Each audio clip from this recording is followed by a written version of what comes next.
All right, everybody, thank you so much for joining us at World Unity Week, New Earth Rising. And this is the Ancestors of the Four Directions workshop. Thank you so much for joining us, and find out more information at www.worldunityweek.org. And Mari, I'm going to let you take it away. Thank you very much, Ingrid. And it's been a very eventful day already. So that happens sometimes. Yes, our co-host has had an emergency, as well as a few other people that are in the hospital. So let's put a quick, good thought and prayer out for those people as we navigate this beautiful day in the way Spirit has presented it, because this will be a phenomenal workshop anyway. Sending love to everyone and all our challenges, because I'm sure other people have challenges out there too. Welcome to World Unity Week and our workshop, Ancestors of the Four Directions. I'm Mari Fix McEwen, Shenaved Senera Bofush Koyadentus from the Utree Clan Ewing. My lineage lands are in Kilfinnan and Ulster, and residing in the unceded territories of the Tatviam, Tongva, Keech, and Chumash tribal peoples. I was recognized as an elder for my people in 2015 by Maestro Hermano Vidal Ayala Sanchez and his Council of Peruvian Elders, and was given the task to bring my people back to their indigenous roots, as well as to unite the indigenous people from the four directions. And that is part of what is happening here with the ancestors of the four directions. By the way, if you're listening to this workshop live or via video now, please like and subscribe to our new YouTube channel, Ancestors of the Four Directions. The link will be in the chat, and you can also find it on YouTube. And thank you to John Raymer and the Sign Network, and Ingrid also. Thank you, Ingrid, for your support in this broadcast, as well as the other people that are here that are speaking and coordinating. We love you all. Without you, none of this is possible. Firstly, a happy Father's Day to all fathers and those who take on fatherly qualities and duties of protection, providing, and mentoring in a balanced and harmonious way. We honor you today. In this workshop, we will be discussing healing the sacred hoop, healing the divide between us, and the use of nonviolent communication as an effective tool in healing. We will have a nonviolent communication participatory training that occurs in this workshop with our skilled facilitators and elders, where we can practice together. This workshop is dedicated to the process of healing, understanding that we need to see any issue in context of the whole to understand its root. It is a lack of understanding about this fact that allows us to make errors in judgment, hold prejudices, and not perceive from a true place of wisdom. As with any true healing in society and within ourselves, we need to identify what is out of harmony, name the out of balance condition, identify what is true instead, and then purify, and then replace that which is out of harmony with that which is in harmony. And our elder Patricia and Davis, which holds a great deal of inspiration for us, and some of the precepts for ancestors will be speaking and sharing later in our workshop.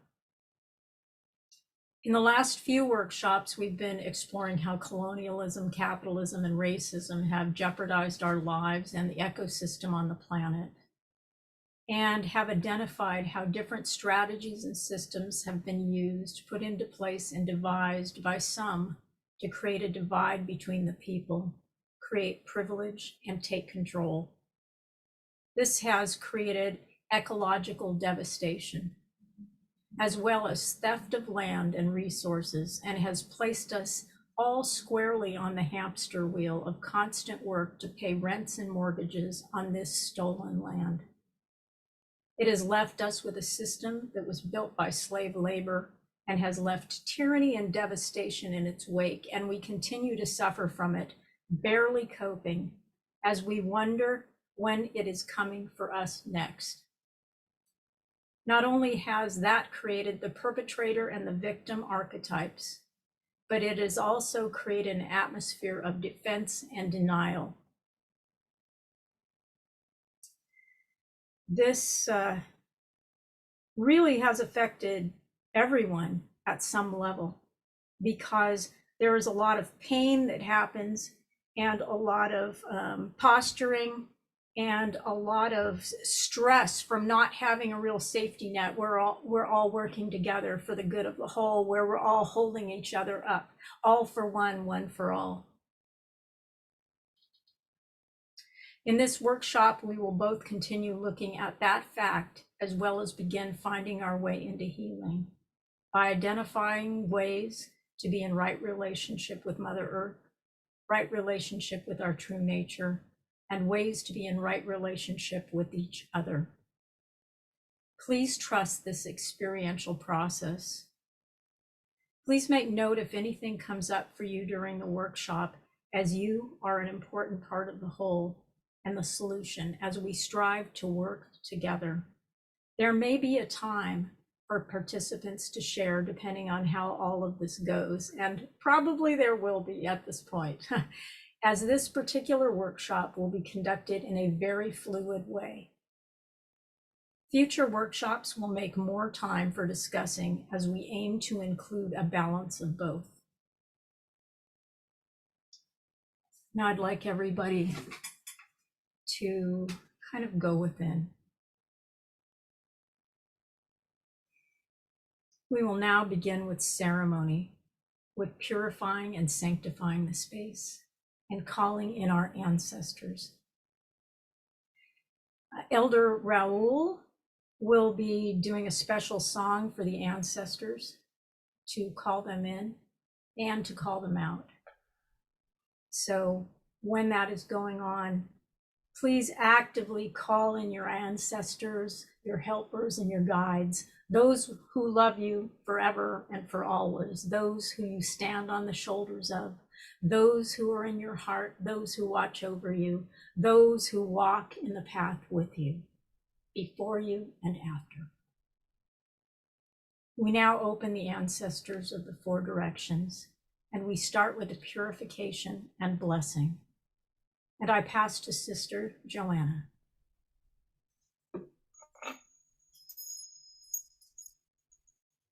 Creator, grandmothers and grandfathers, this is your granddaughter, Kahil Iskio. Welcome you from the four directions into the sacred circle. We cleanse and purify ourselves with the clearing power of cedar medicine and the gentleness of sage. As the earth and fire join each other, we invite these healing medicines to completely wash over our body, mind, and soul, bathing every thought, every word, and every deed as we explore the topics at hand today. Visualize this feather brushing away and clearing off anything that you have carried with you and anything you no longer wish to hold on to. Release it all, blessing it all in a kind and gentle way. May you all feel lighter and clear to communicate in this purified sacred circle of intention and creation. All our relations. I pass to the center. And I call to Cynthia.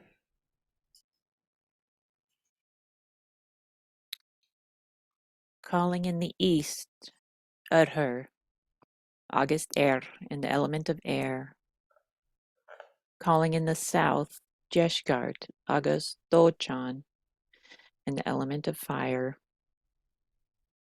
Calling in the west, Yeter, August Ishke in the element of water.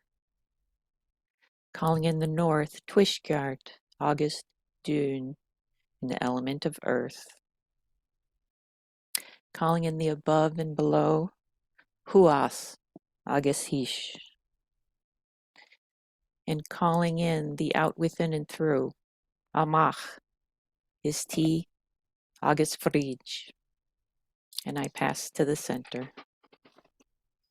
And I call to Raul to call in the ancestors with his drum. Good morning. I'm gonna call in the ancestors with the little sage and with the vibrations.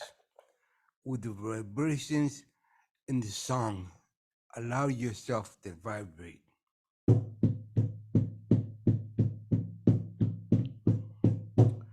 Kola le miecha, waho elo yo he. Kola le miecha, wahu elo yo, wahu elo yo he. Kola le miecha, wahu elo yo, wahu.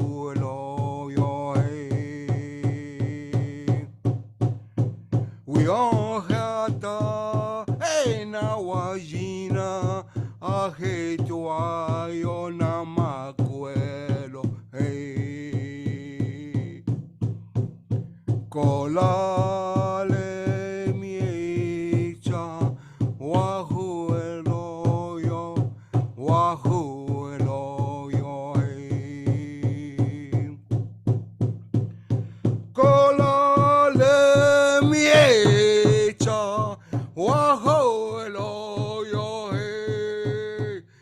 Kola le miecha wahu elo yo, wahu elo yo he.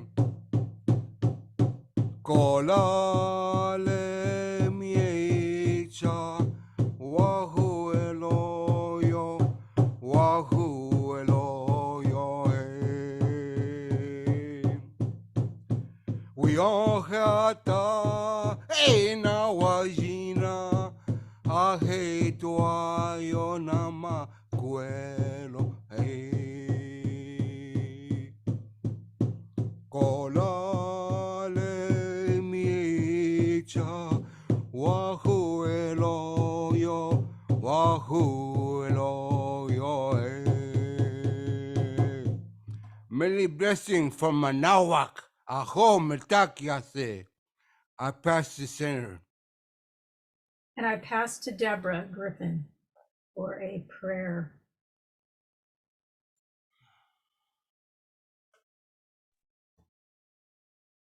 Greetings, friends and relatives.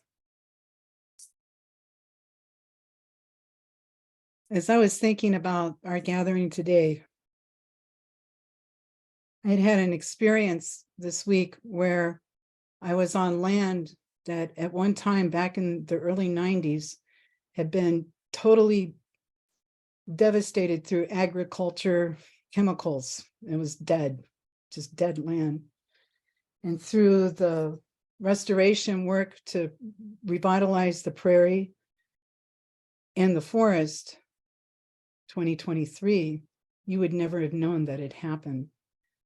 And the ecological restoration of the balance was returning. And it made me think about what's happened to our human family with colonization and how much has been lost, and unrooted. And unfortunately, we have relatives that still had some connection with things, songs, language. And so I wanted to do this song. It made me think about the little spring of water that comes up and flows into a place called Crystal Brook, which eventually flows into the Mississippi. And this is a song of that. That is where the little springs, the little dewdrops that are dispersing here of knowledge to recenter us as a human family, and the blessings to rejoin with our Bimada Zeoan, which means living the good life.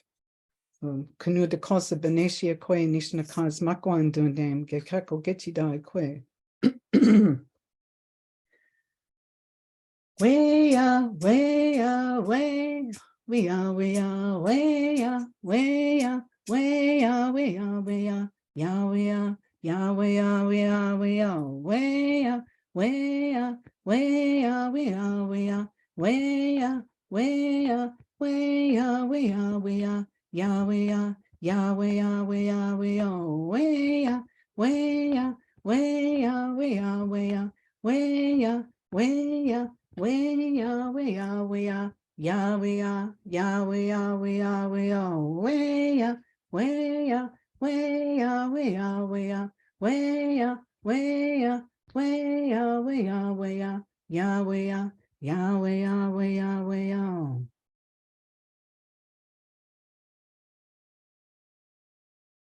And may with that gathering of those little drops of water, and as we gather together to turn into just as the water would flow from that spring, turn into the babbling brook and the fleet running waters,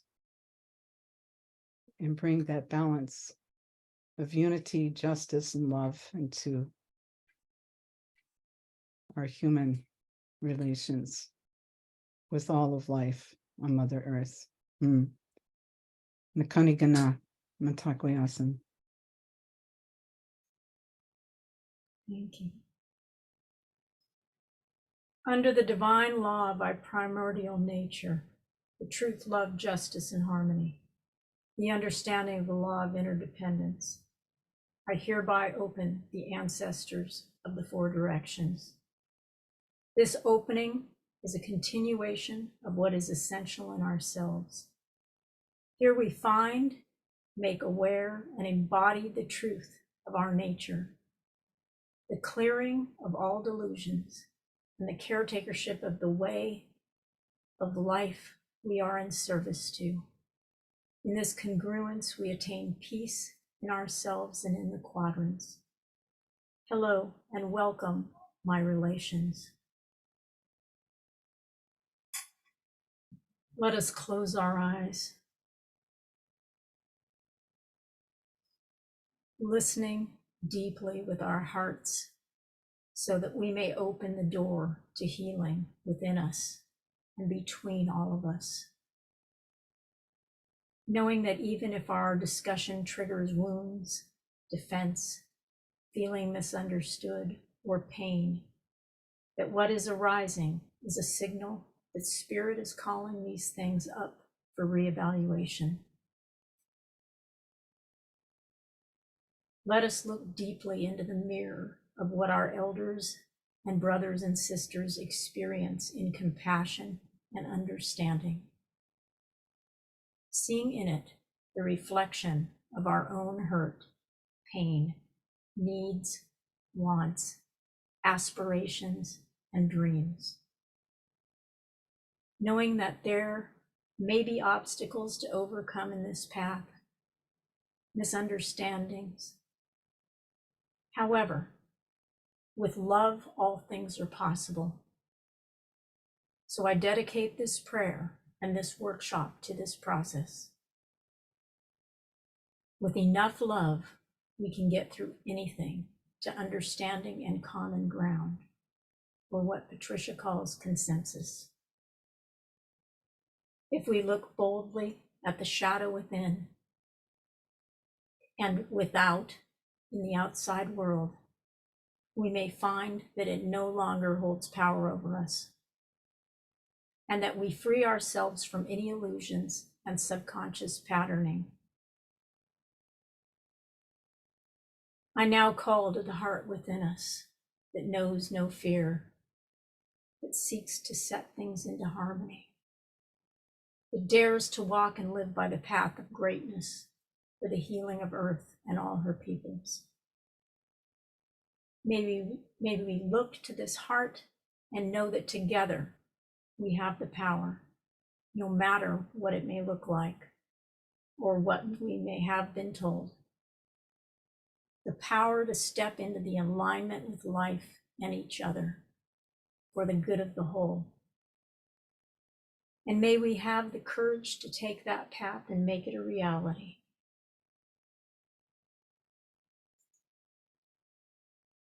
Please feel yourself expanding into the whole of life. Holding hands with each other of like heart and intention.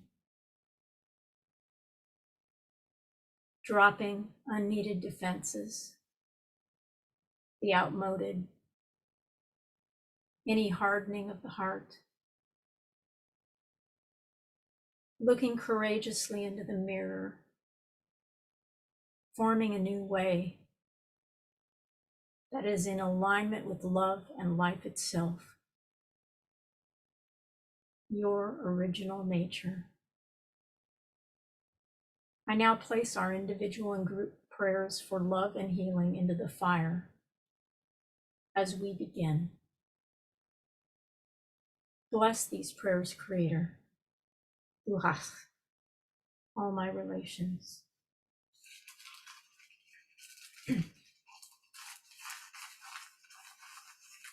Please concentrate on these prayers for a second and give your love and attention to them, as well as any prayers in your heart for this ceremony and this workshop.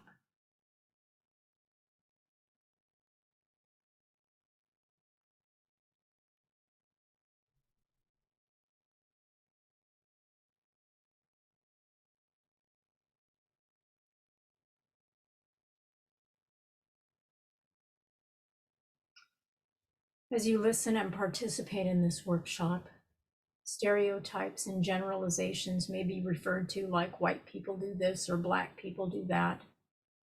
Know that these generalizations are markers of tendencies in society, that we are working with them only to make some headroom into larger issues. Please hold an open stance while this happens, knowing there is a greater goal that will be addressed as we have our eyes on the big picture here. Before we continue with our workshop, I want to introduce our modality of sharing circles. Its purpose is to give voice to our needs and ideas, knowing that any erroneous ideas presented by participants will eventually gain clarity from dialogue and reflection, so we can eventually come to a place of true understanding. This is not a space of cancel culture, as you can lay your soul bare. We just ask you to be open to insights shared in the hopes that we all come to love and understanding for all concerned. If you are triggered or offended, as some of the material presented may or may not be disturbing, I invite you to notice what need you may have that has triggered the feeling. As an example, if you feel that you are being indirectly accused of something, you might find that you have a need for fairness or be seen for who you are. Make a note of this. Likewise, if you hear something that triggers you in what your brothers or sisters share, I invite you to look at the heart of what they are expressing and why. What are they needing by saying what they have said? Compassion, consideration, understanding, fairness, to be seen, safety for their children. As a special note, if you find yourself feeling extremely triggered or overwhelmed, be sure to take care of yourself. Only you know what you need. If there is a deep need for support, we have placed a document from our licensed counseling team in the chat with resources for you to access. Cynthia, please post your counseling document in the chat now. Our brothers and sisters are hurting on this planet. I had the recognition that if I didn't take action, that I am complicit in some level, as the hurt of one is the hurt of all. We are all intrinsically linked. We are all responsible for each other. And on a greater spiritual level, we are all one with each other. We can't just sit by and watch each other sink into the pit thinking, oh, well, it wasn't me this time, and go about our daily business. That's not love. Something dies inside when it looks away. Something shuts down. Going along with the society and the atrocities is perpetration. And I know it's hard because we're all so tired and we don't know what we can do. But it may come knocking at your door next time. This is not a burden. It's an honor to do this repair work, this shadow work. It's what's called for now. Look around you. It's obvious. So here we are. What are we going to do about all of this? How are we going to recreate the world so we can all thrive? Let's explore. Let's cry. Let's get real with each other. Let's cultivate the deepest of relationships where we can truly hear each other and meet all our needs. Where we heal each other from all the shame, the pain, the dysfunction, even back through our forefathers. No one left behind. Not even the earth and her creatures. A true, unadulterated act of love to end all this madness.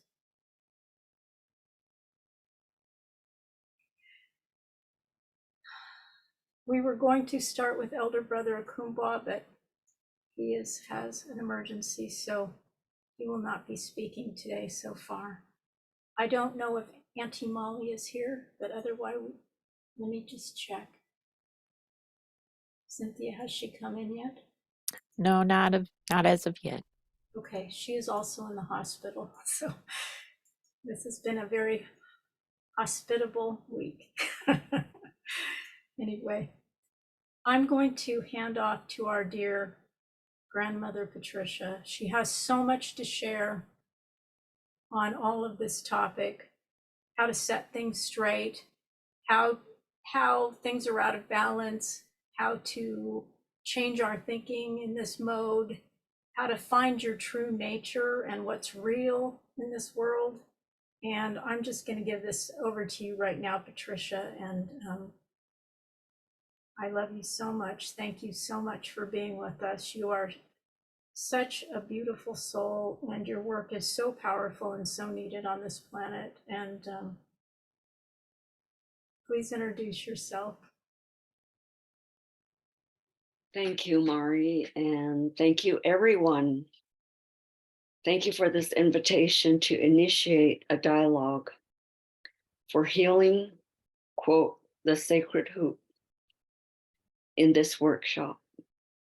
And thank you for your interest and your participation. And thank you for trusting. Remember that we're trusting Creator because we're existing with Creator within creation. And this is not a belief system or a religion or a theory. This is our own spark of divinity and inherent sovereignty that's built within each and every one of us.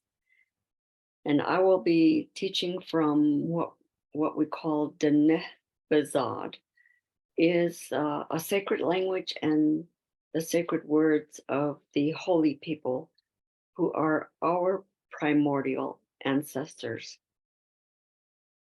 First, a traditional introduction. Yaat e shik e shidene analso ado adone, a Mississippi band of Choctaw, Nshle Tachitni Bashalchin, Chata Dineh Edeshache, Kia Ani Edeshanala, Do Dian Dineh Biaja Nshle. And this is my maternal and paternal lineage, because we are Indigenous people are our container, the context, our container is within the natural order laws that govern all of us equally. And so we are matrilineal rather than hierarchy, patriarchy, or hierarchy, matriarchy. We're matrilineal. And a description of this affirmation in the Nepazad is that Ya'ate Shikte Shidane is saying that the Ya is everything in the whole creation is good, beautiful, and true. And that's all I speak. So that's our greeting. And then, of course, we have to say, acknowledge who we're speaking to. Could be like Shema, my mother, Shajah, my father. Could be Shadeh, my little sister, or Shadeh, my older sister, and Shadeja, my little sister, and also like Shanai, my older brother. Words like that, just to give you an idea. And then Satsila, my little brother, or Shamasana Shache on the mother's side, grandmother and grandfather, and then the father's side is Shanela, so that we know the reciprocity, that we might say reciprocal obligation of who is elder and healthy helping. And so also I said, what is good, beautiful, and true is everything I speak for children, for women, for families, and of course, then for nations, for the governing systems. In fact, we are all born, every one of us, we are all born into a sacred circle of holiness and wholeness. And we're all a precious child of Creator within creation equally and simultaneously. Thus, I embrace you with a warm heart-to-heart hug from my ceremonial fireplace to the hearth of your homes, the symbol of spiritual family love. I don't use the word unconditional love. I use the word spiritual family love because that is an example of affirmative. So let's focus on the meaning of the symbol. The symbol of the circle is a universal symbol, and it is, of course, a symbol of holiness and wholeness. We know from one of the oldest language upon Mother Earth in Sanskrit, the word mandala is a symbol of the sacred self within us, and all of the unifying principles, traditions in the world have a name for the sacred self dwelling within us. So our task, the original instructions from our sacred self identity within power, using that power within with Creator and within creation to have power with others. That is what eliminates the need for power over. And so this holiness and wholeness and oneness, the interrelatedness and interconnectedness is our word hojo. Listen to the sound and vibration of it. It's very gentle word in vibration and resonance, and the energy that it holds for oneness within the context of the laws that govern us equally. This is creator within creation. So what happens when we violate this? What are the consequences? The consequences are that when we betray creator, we betray ourselves, and then we betray other people. So the correction is always, and all the prophecies speak to those times in history when humanity was led astray by false teaching. And this false teaching that leads people astray causes delay, and delay causes the suffering. And so we want to remember, and we want to reawaken, we want to reclaim, we want to restore the holiness and the wholeness within us and around us, that we are also simultaneously existing within this word hojo. And then the word that we have for getting off track on false teaching that causes delay and causes suffering, the word we have for that is a word, and you can hear it. It's hochon, like that. And you can hear in the sound of it that it is not pleasant. It's things we don't do, things we don't say, things. The main two teachings, there's many ways to say we don't confront or accuse or blame shift towards someone. We collectively say things we don't say, things we don't do. And there's always caution, be careful, watch out, wake up, pay attention. And I like to tell you right now that we do not have a word for evil. There's no word for evil. The word hochon does not mean evil. And then all the symbols that we have are messengers. They're not evil. They're messengers. They're to teach us when we corner ourselves that we have a misunderstanding, and we acknowledge that misunderstanding. We say, Creator, I forgot who I am. I forgot my spiritual identity as a precious child of Creator within creation. Creator, I forgot who I am. Make way for me. I am correcting myself. You see how profound and beautiful and healing that is? So what I'm teaching is not a temporary coping mechanism or a coping process. And I would like to ask Mari or Deborah, someone who has available the chart that I use that illustrate, it shows you on one page what I'm talking about.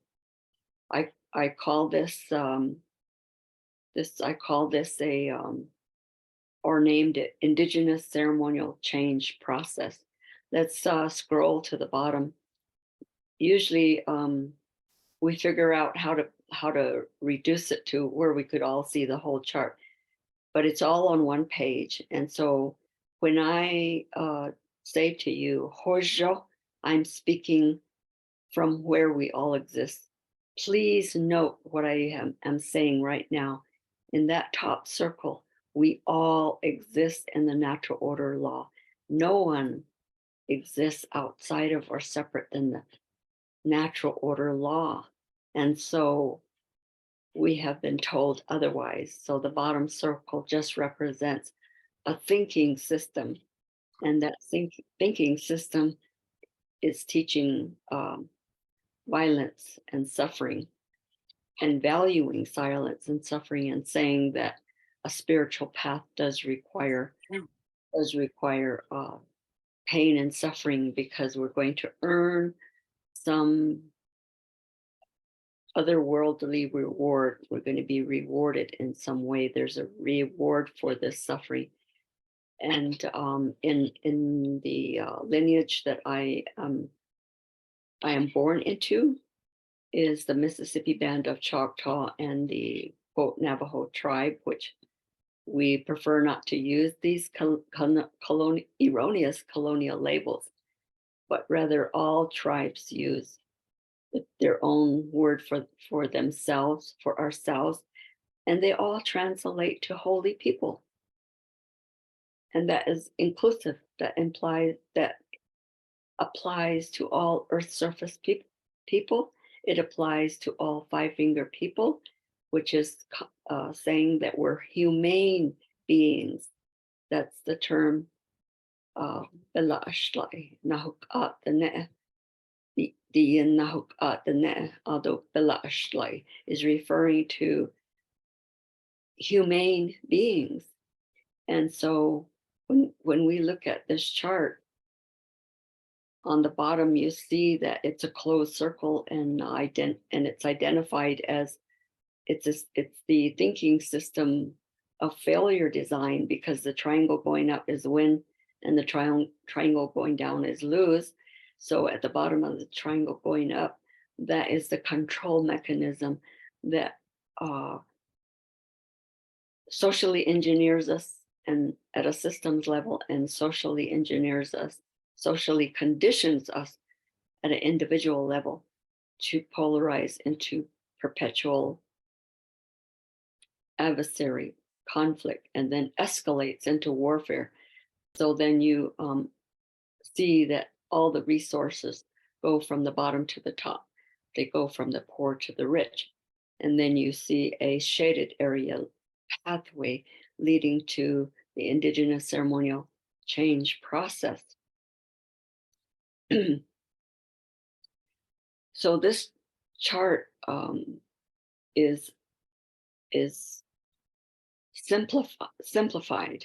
I am describing, I'm illustrating, and I'm defining words from ceremonial language, ceremonial terminology, because English is a trade and commerce language.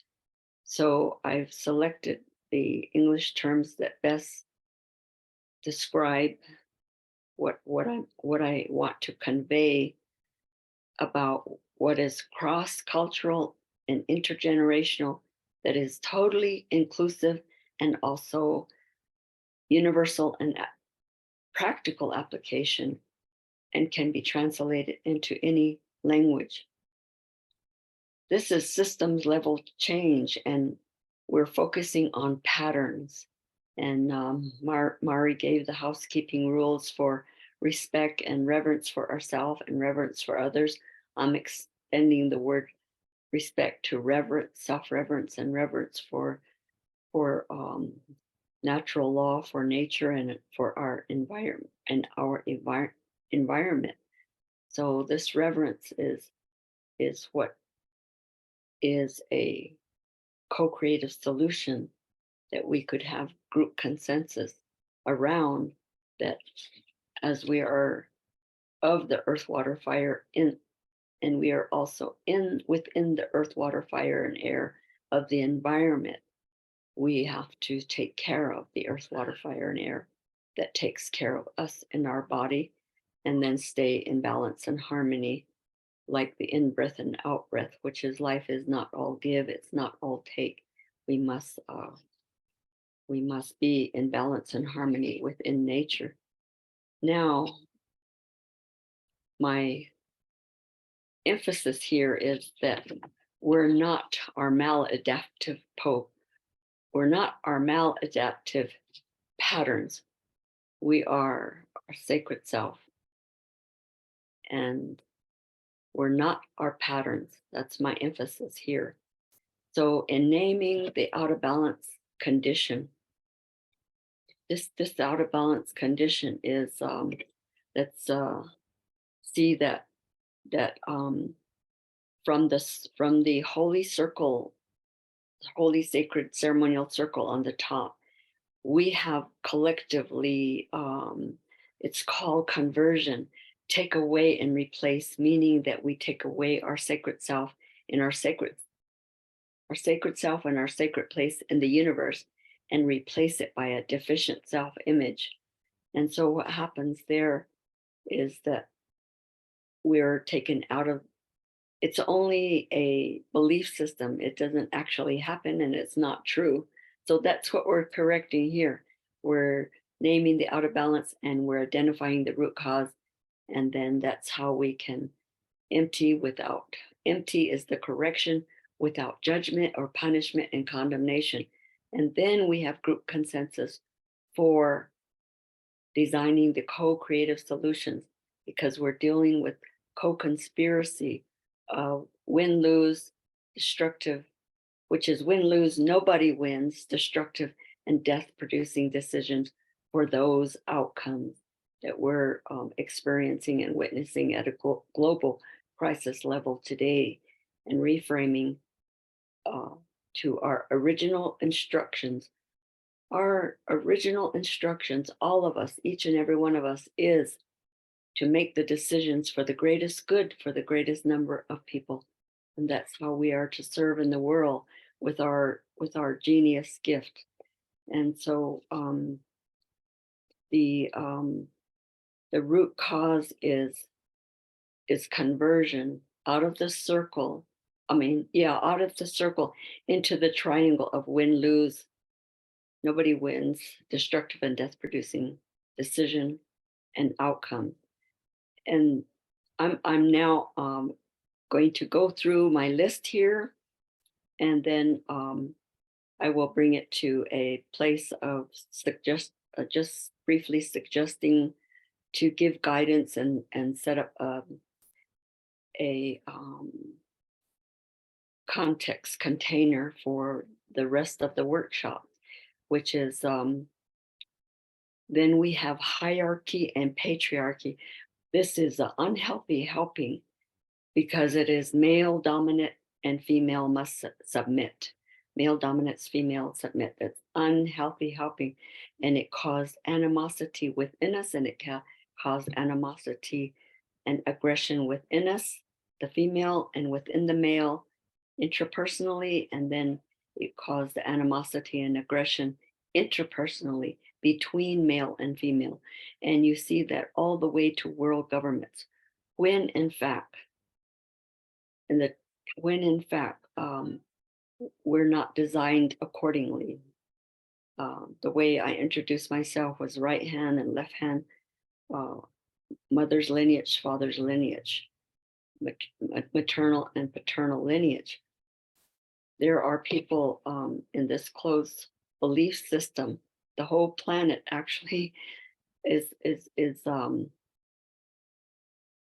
trapped and entrenched, and people don't even know that they don't know that they're trapped and entrenched. Einstein said we can't solve the problem with the same thinking that caused the problem.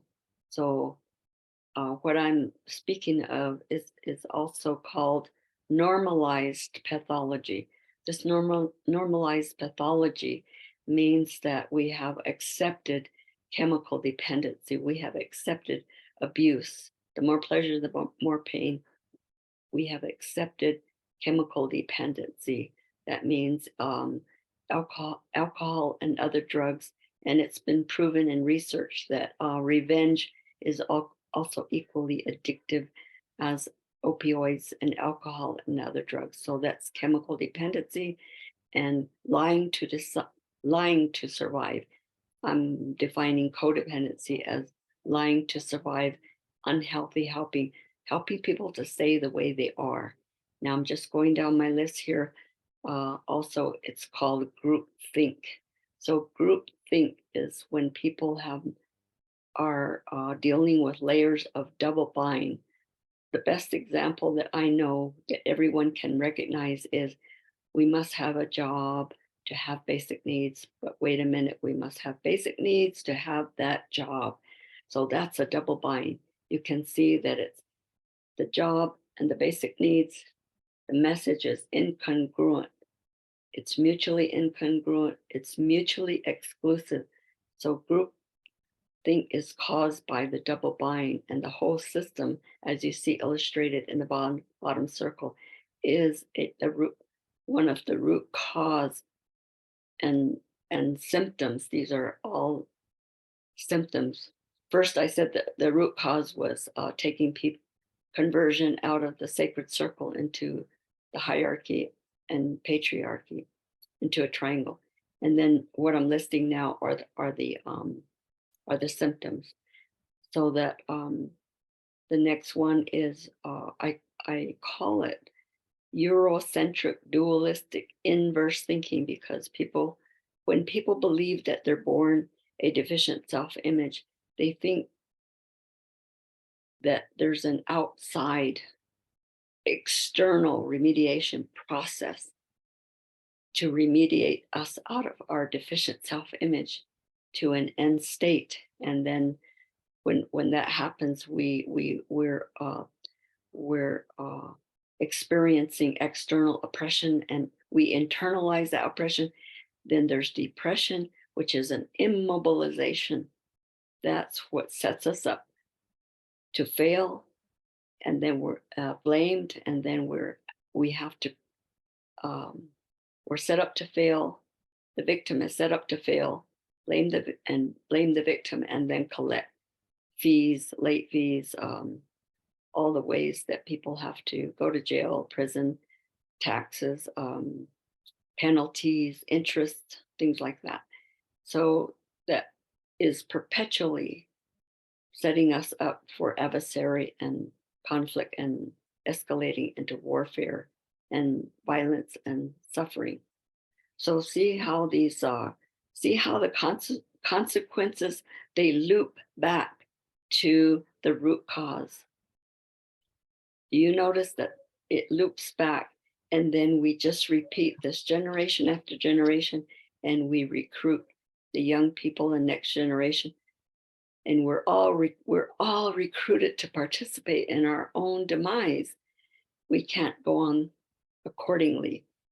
And so when we talk about the training for nonviolent communication, I'm just going to say that when we become awake and aware that we're humane beings and we're here to do peacemaking, to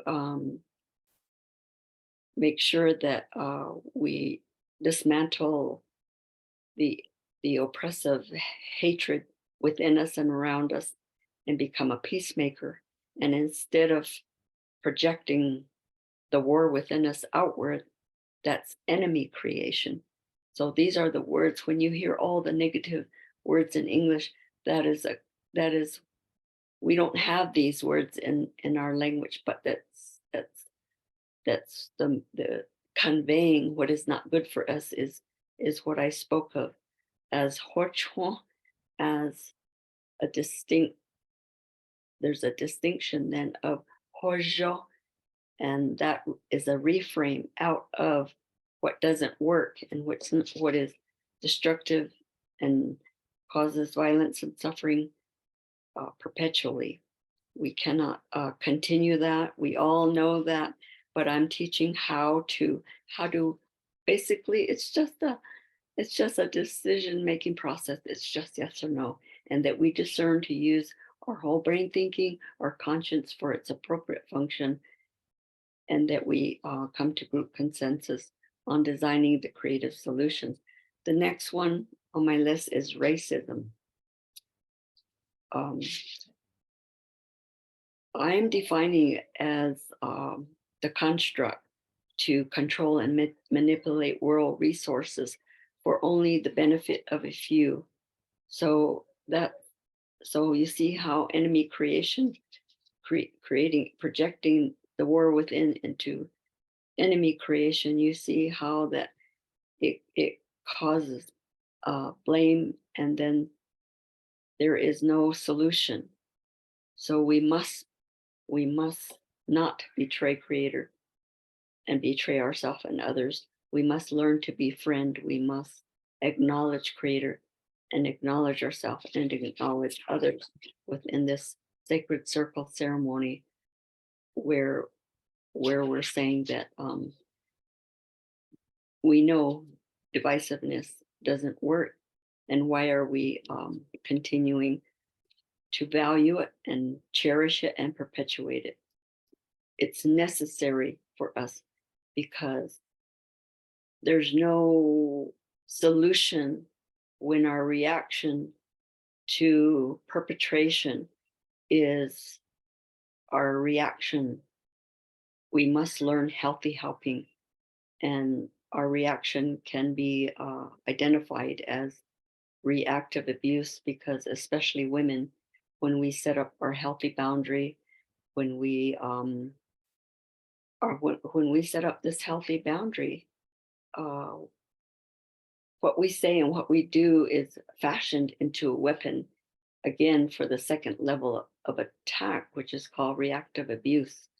So racism does also racially, that happens, and it happens also in domestic violence in the home, and domestic violence in lateral violences within the community. And so the top circle is where the solutions are, because you see a circle, and you see a circle going counterclockwise as the divine feminine, the life giver nurturer. That's the female life task. And then you see a circle going you see a circle of the female life giver nurturer going counterclockwise, the arrow going counterclockwise in the circle. And then you see the outer circle, which is going clockwise.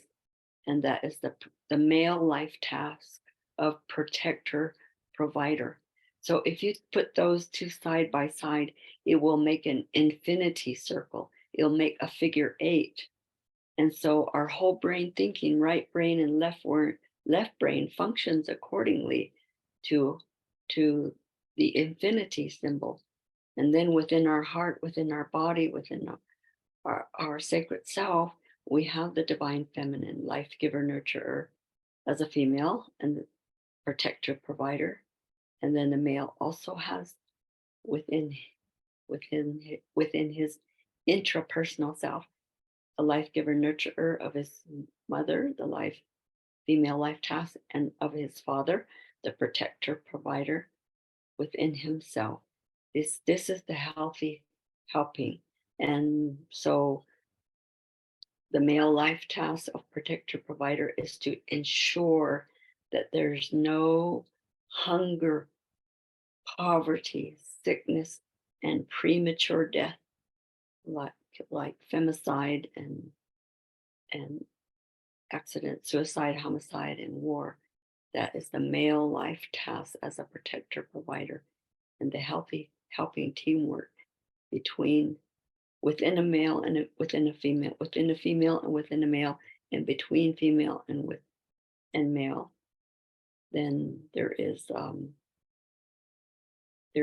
this, the healthy helping is that the teamwork is that there's no domination, submission. And so I think that I didn't time myself, but it might be a good place to continue. If there are questions here or during the workshop, I'll leave it up to the co-host. I'll leave it up to Mari and Deborah. And thank you for showing the chart. And I'm Cynthia Klatte Cunningham. I'm a licensed counselor and member of Ancestors of the Four Directions, and I'll be moderating.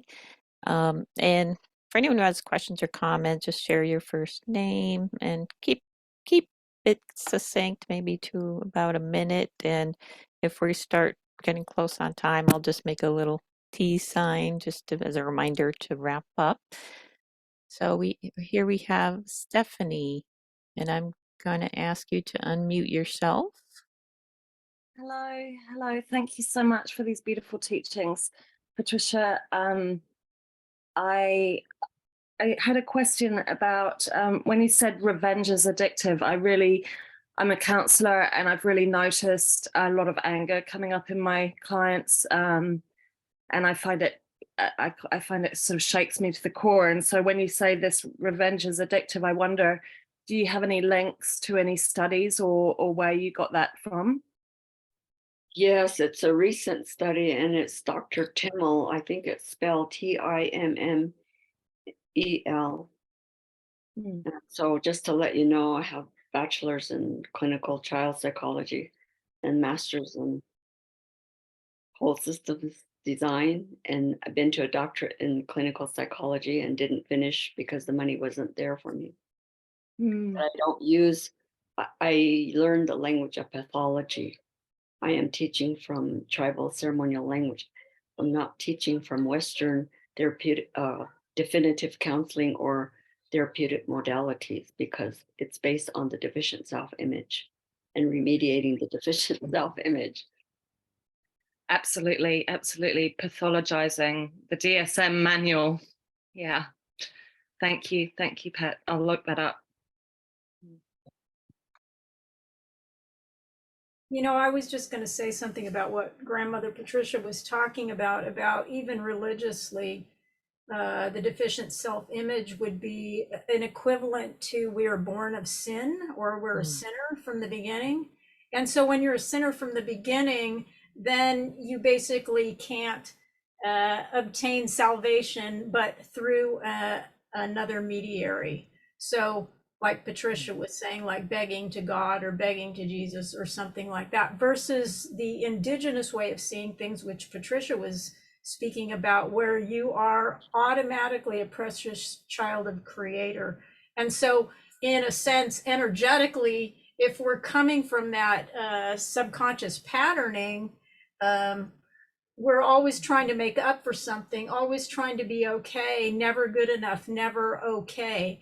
And it doesn't help that we have also this Western programming, but I don't know if Patricia would like to go into any of that or not. When I say that my work is systems level change, and I just went over it very fast, and I called it at a systems level, I called it social engineering, and also another level is individual or family or community society and our governing systems. Then is that social conditioning. Well, the governing systems would be systems level engineering, and then social conditioning. So at those two levels, if anybody that has studied Maslow, they know that's Maslow's hierarchy of needs, and the language that is used, they call it contingent, so that you must have your basic needs first, then you feel secure, and then you feel you have your self-esteem and self-worth, and then you're self-actualized to the top of the triangle. That is a mega lie control system, because the word contingency is and the promise is a lie. You too will make it to the top. You too will make it to high socioeconomic status and high self-esteem. And because it's contingent, then we're denied access to basic needs through the double binds. The double bind of having a job and no basic needs, but having basic needs, and then you can't get the job without basic needs, but you have to have a job to get basic needs. So contingency, where they're stacked accordingly, is really the external oppression and internalized oppression that I mentioned. The following diagram is a chart of Maslow's hierarchy of needs. This is the colonialist capitalist paradigm of ascending up a pyramid to a supposed ideal of self-actualization. Maslow's triangle is also located in Patricia's lower diagram as an example of a life out of harmony with the whole.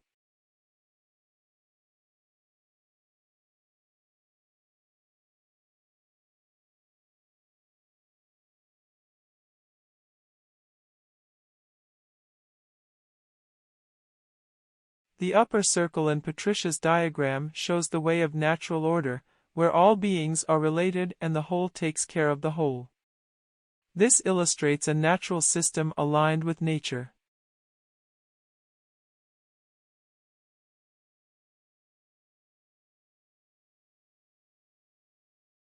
And see how Maslow's hierarchy of needs fit. So remember this, the top circle in the chart, that there's an open circle, and that we don't corner the mind, we don't corner ourselves in terms of in any social engineering and conditioning, that we're deconstructing together in this workshop, and it's continuous, which Mari has initiated this in a world international forum. So that's very extremely valuable for us to learn how do we do this.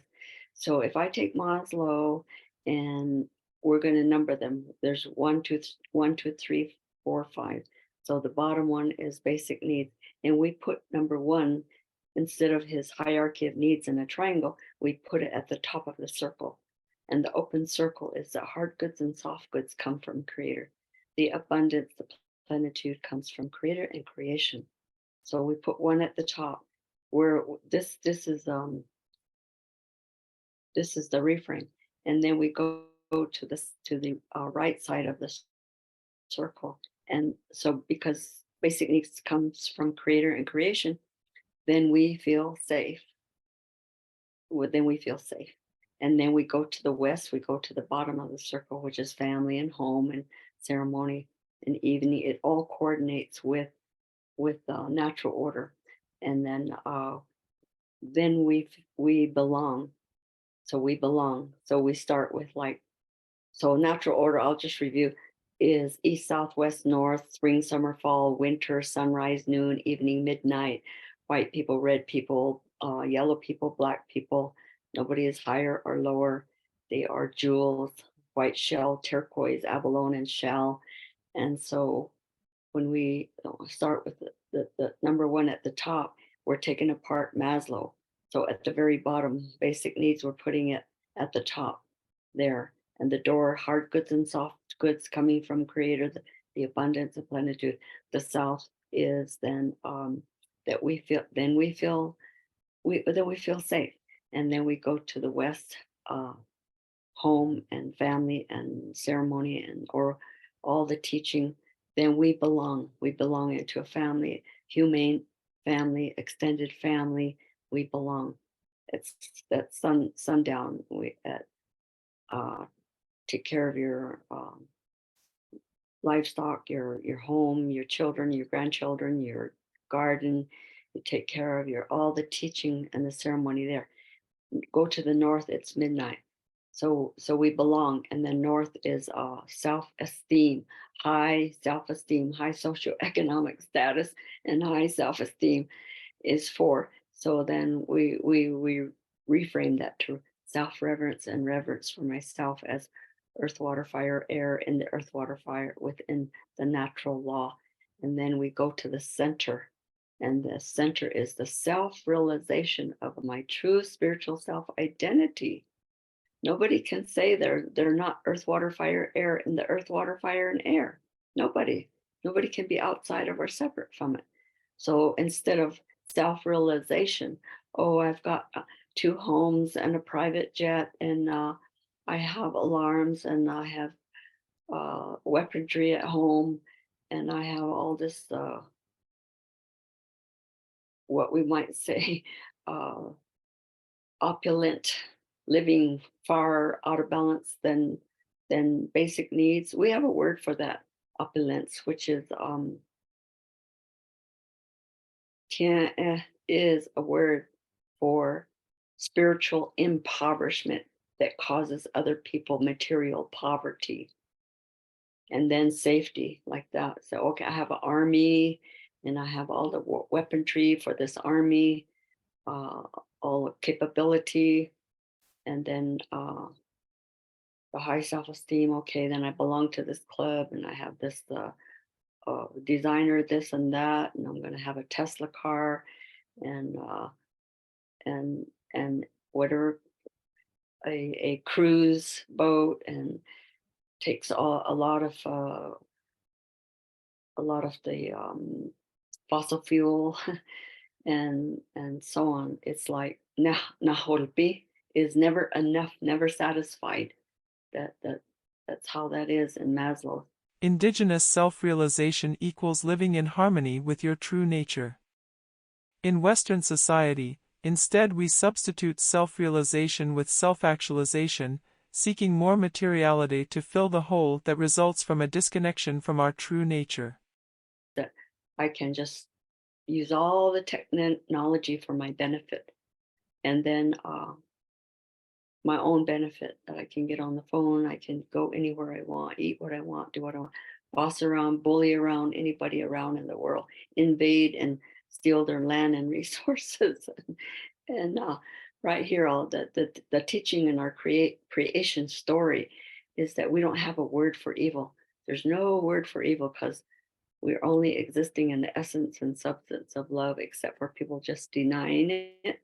Then they're lying about it, and then they get devious about conning and scheming to win, and then they get absolutely defiant. So in our creation story, when we ask, well, where did evil come from and how did it originate? It's really a simple thing. Someone threw a temper tantrum to get their own way. So doesn't that apply to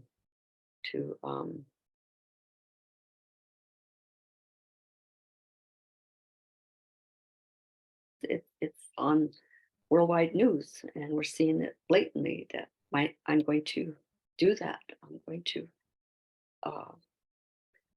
throw a temper tantrum until I get my way, even if it means destroying myself and others. So we've now taken away, instead of self-actualization, it's the self-realization of my sacred self. And I see another hand up.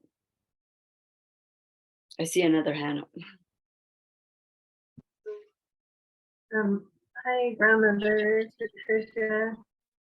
I was just realizing, as you were saying, when you're turning Maslow, like on its head, and that the number one is that our hard goods and soft goods come from creator, from source. And I just realized, would that come from, there is no feeling of scarcity or fear, and just how healing that is, and just a much more healthier come from. So thank you. So the question is, I didn't catch one word. Oh, So I don't think it's a question. I just was realizing that instead of like turning Maslow upside down, and in the indigenous way, where the number one basic need, the soft goods, hard goods, come from creator, from source, there's always abundance. So we don't have to have that scarcity and fear. And that's what seems to cause a lot of the problems, is the scarcity that creates fear, correct, in our society? Yes, exactly. Because fear is another root cause, because fear is a control mechanism. Historically, it's still a control mechanism. And so just an example of hard goods and soft goods. Today, it can be a computer, a washer and dryer. It can be the vehicle, and so on. That's hard goods. We have a name for it, but it's the same throughout. It doesn't change. It's always going to be hard goods. Soft goods in our contemporary times could be money, it could be material, it could be food, and considered like that. It's conveying the abundance and plenitude the whole earth is for our needs, and it's the unequal distribution of resources that I identified as racism, to control and manipulate it to one's benefit. And so, for example, just big pharma happened because Rockefeller in the early 19th century, you can find it in the Flexner report of 1910. He steered the original concept of medicine, which was social medicine, which we're doing. This is social medicine, and the healthy helping and the teamwork. And he steered medical allopathic to pharmaceutical and the stock market. So like, that's one example. So all of the people that came to this country and immediately got control of the resources, or they went to Africa or Australia or anywhere in the colonial conquest, which is power over with brute force and deception. Then they got control of the resources, and then they set up interest, so they set up debt and they set up loans and the insanity of it. So that we're by my speaking this, we're collectively deconstructing it, because your comment is an affirmation. It's a statement. You said, so it's really like this. Yes.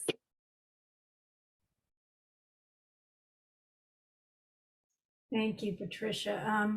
We're going to need to temporarily head to our next speaking before the nonviolent communication, but we will bring you in back in, and because this teaching is so fundamental to what is wrong, and how wrong thinking has caused a separation between us knowing our true relationship with the earth, water, fire, and air. And Patricia a lot of times talks about the earth being your body, your air, your breathing, your fire in your belly.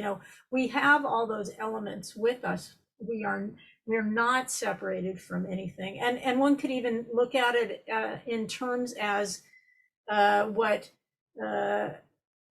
people would call the ego thinks that it's separate from everything. And when you become one with all, you realize that you're not separate. So the indigenous people didn't have this idea of separation built within their belief system, their structure of knowing originally. And so then there became this idea that we're separate and that we're sinners, and we can't possibly get back to our true nature.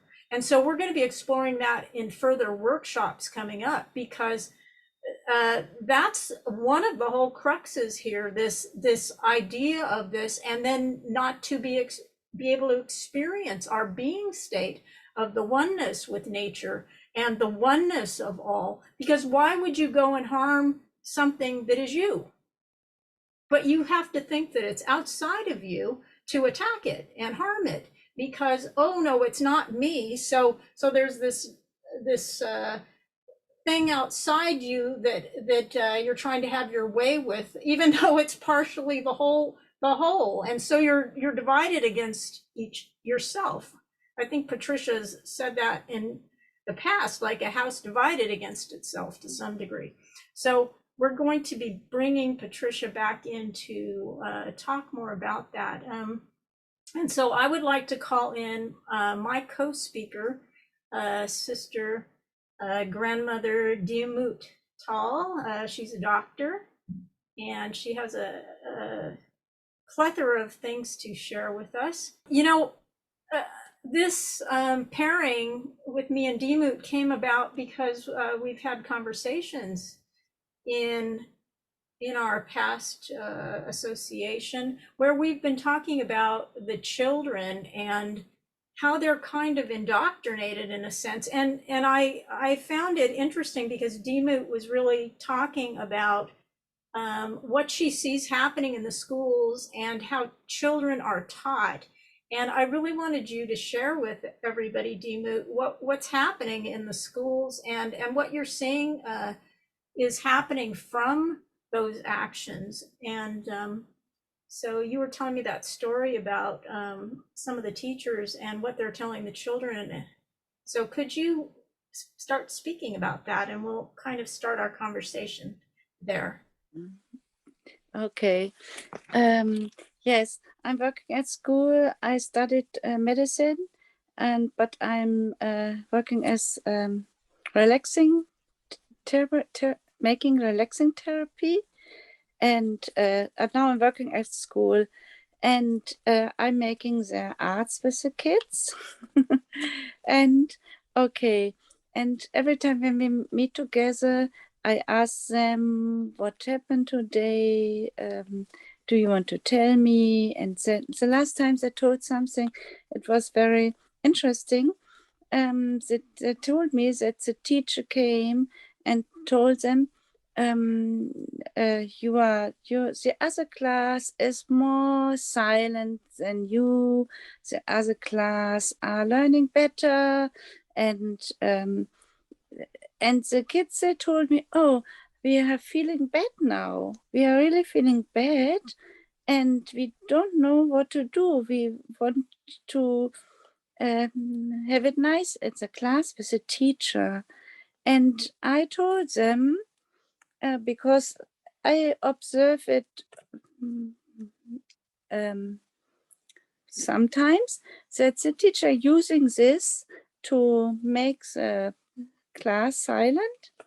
And I told the kids that they only tell them this to have this result, that they listen careful and they are silent, and that it's not the truth that the other are listening better or they are more calm or something like this.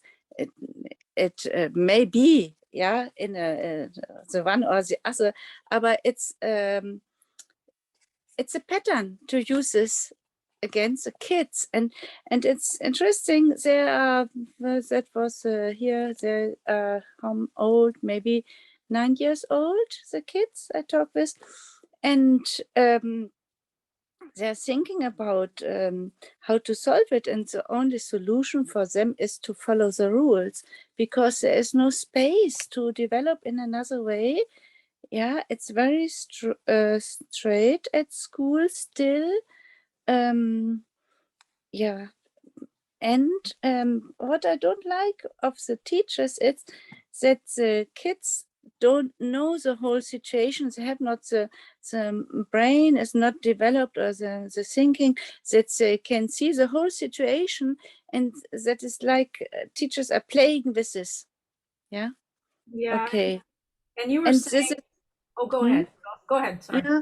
Also, this is not something making kids self-confident, or it's only an example to show that pupils are not treated to develop their thoughts, to develop itself and their own individuality, and even as something what is very important, that we need to stay together, and this is it makes them to feel bad, and they're only thinking about how to follow the rules, how to make the situation better. And if you are inside this, is the same as adults, you have no time to develop ideas about society, about anything. You're occupied with this. Yeah, everybody knows it, I think. Okay.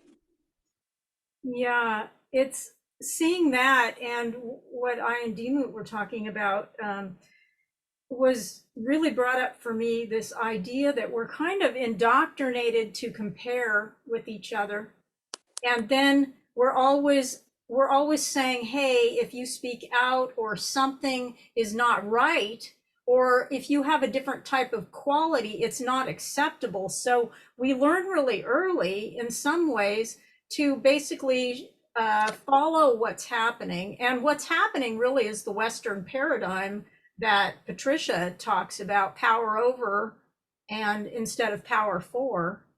And so in a child that's reacting to this paradigm, that knows on some level that this is not truth, they're being indoctrinated to be quiet, don't say anything, don't act. And when that happens, we start doing things like we feel like we are powerless. We feel like everything we do doesn't amount to anything.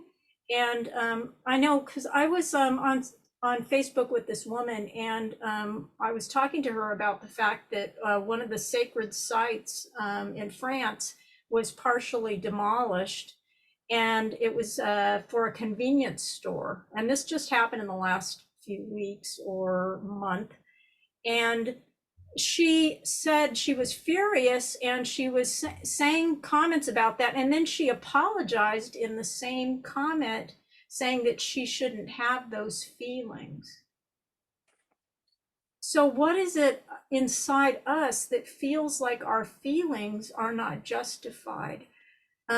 Especially if they're feelings of outrage when something is wrong. When we have that and we have to apologize on a constant level, we're not able to really decipher putting our foot down on this society. Instead, we go along with this stuff. And let's see. So we're basically doing what we're told, and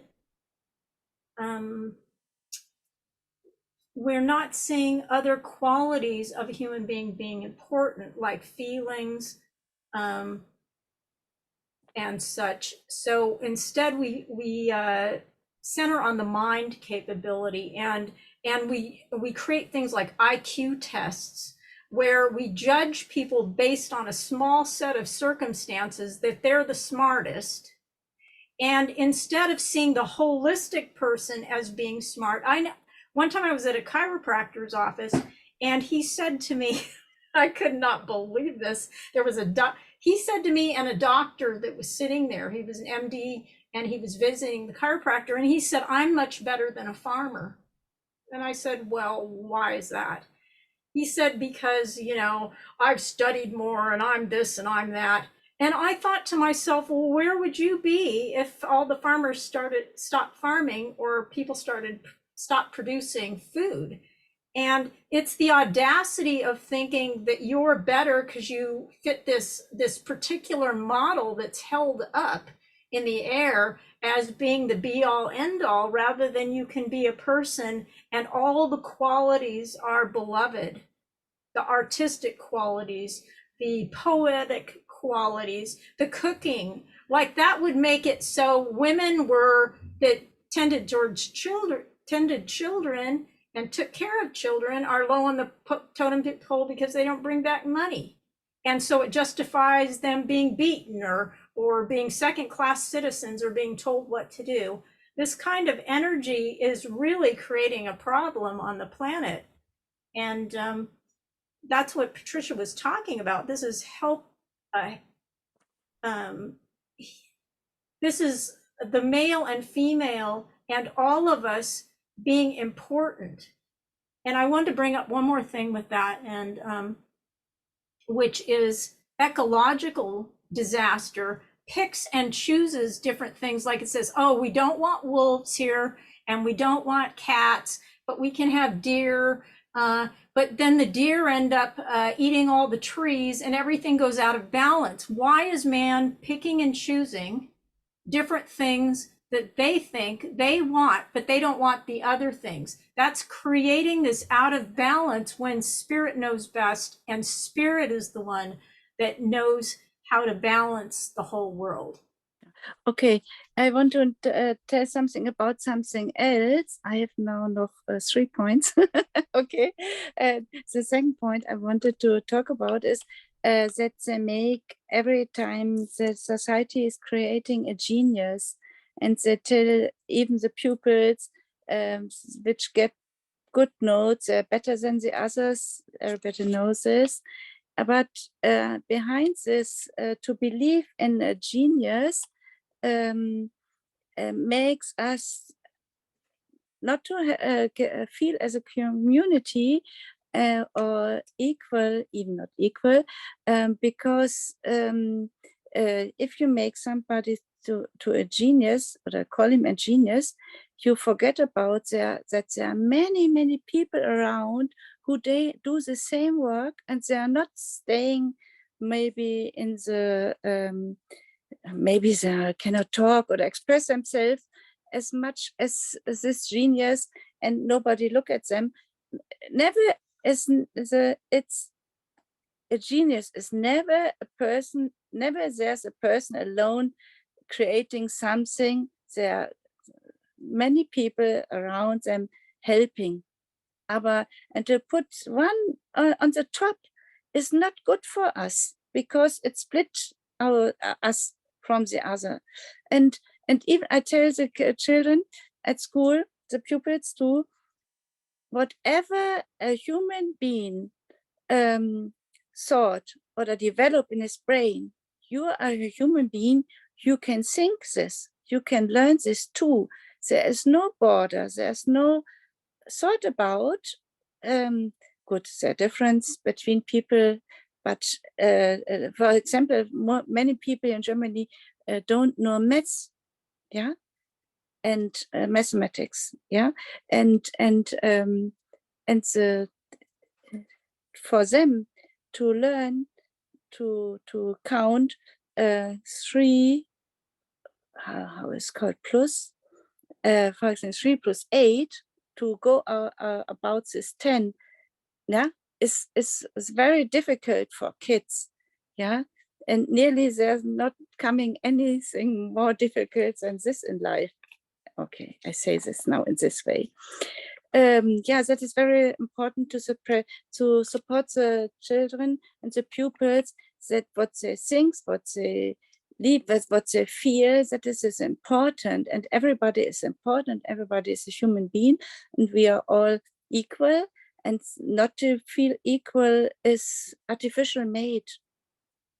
And there's something, I don't know, is the right word, interest? There is something inside what the economics need to develop or to say earn money out of it.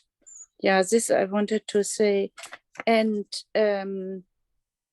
you remember this, if you're living in this society, what I learned when I was younger is I learned from the 68 revolutionary people in Germany. They study all psychology, and because they want to change the society, maybe some knows it, and they saw then that they cannot change it because they cannot teach other people, oh, do this or that, that is good for you. They make it with the workers. So they had no success, and they said, oh, let us change ourselves. If we change ourselves and look at our believing systems, and then we can change something, and not to tell other people how to do it. Yeah, okay. And in this, I wanted to bring this idea. Everybody knows this song from John Lennon, Imagine, and everybody who hears it feels, I think, good if he hears it and say, oh yes, this I want, and you open your heart, and so. And I want to say that it's very important to have to develop, even if it's an idealistic idea, to develop an idea about how to live together with your own idea, or and not depending on the believing system we are living in. Yeah, and this idea from John Lennon, it's really I like it very much. Maybe you like it too. And I only want to support everybody to think about how the society he wants or she wants to live in, how it should feel, and then when we think about it, you get in conflict with your believing system. For example, my generation, we were thinking a lot about aggression. Yeah, the much science people or telling that aggressions are an instinct and it should come out every time. We cannot control it, and they say, oh, because of this aggression instinct, we have war in the world.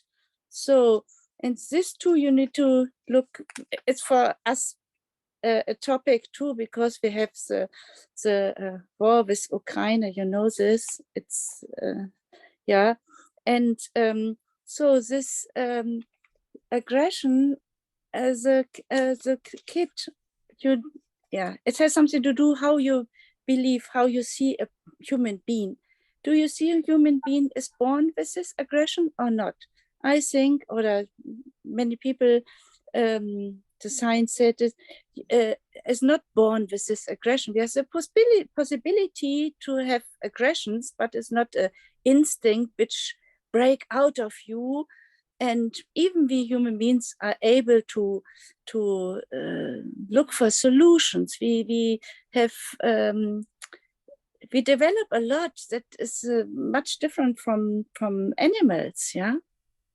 And this a kid is, and if you believe of this aggression, which is an instinct, then you accept maybe that war and violence, and even we call it in German, Marie knows it, mobbing. You don't have the similar word for it. Marie will explain. We are, if you are making stress on somebody again and again, we call it here in Germany mobbing.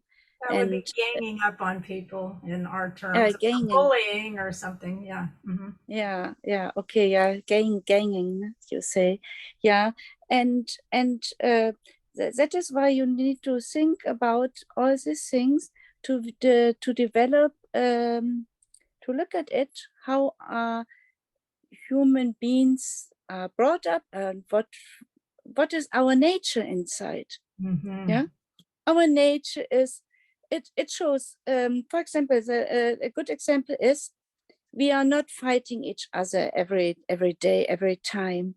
If we would fight each other, we could not bring up childs up, because childs need patience, they need love, they need everything from you, and that has nothing to do with aggression. Yeah, the most time we are together, people, we are not hurting all the time each other or need to fight. And that is a different, maybe, also that has something to do with the Darwin theory and social Darwinism.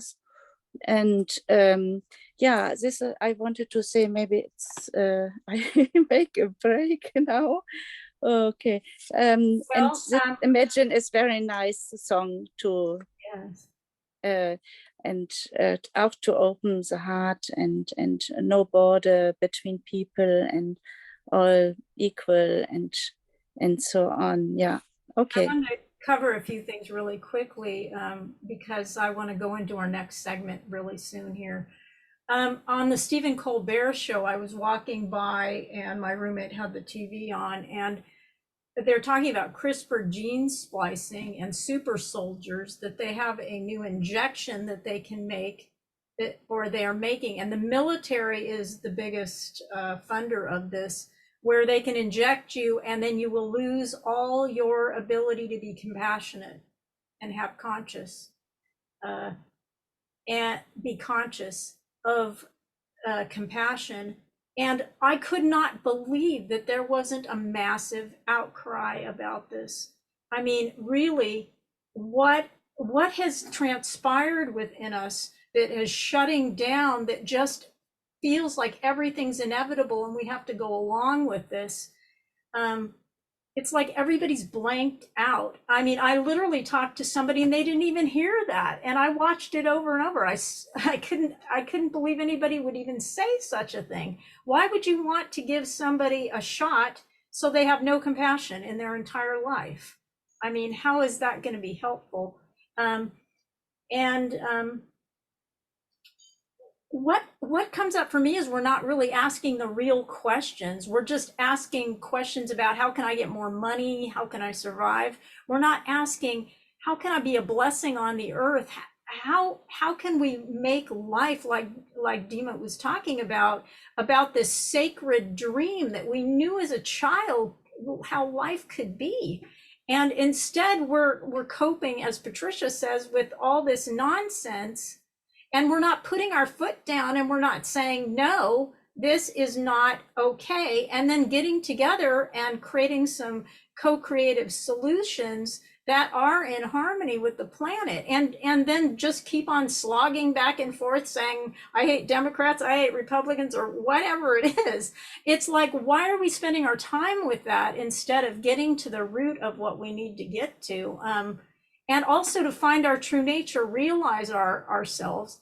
And Diemut was talking about this capitalism and aggression and instinct to fight against each other. And why are we always planning for war rather than looking at how we can plan for peace? I'm talking about real peace, not a fake peace where we just stop fighting each other, but look at all these things within us that have been indoctrinated. They're not really in harmony with our own true nature, like Patricia has spoken about, but also we'll get to later.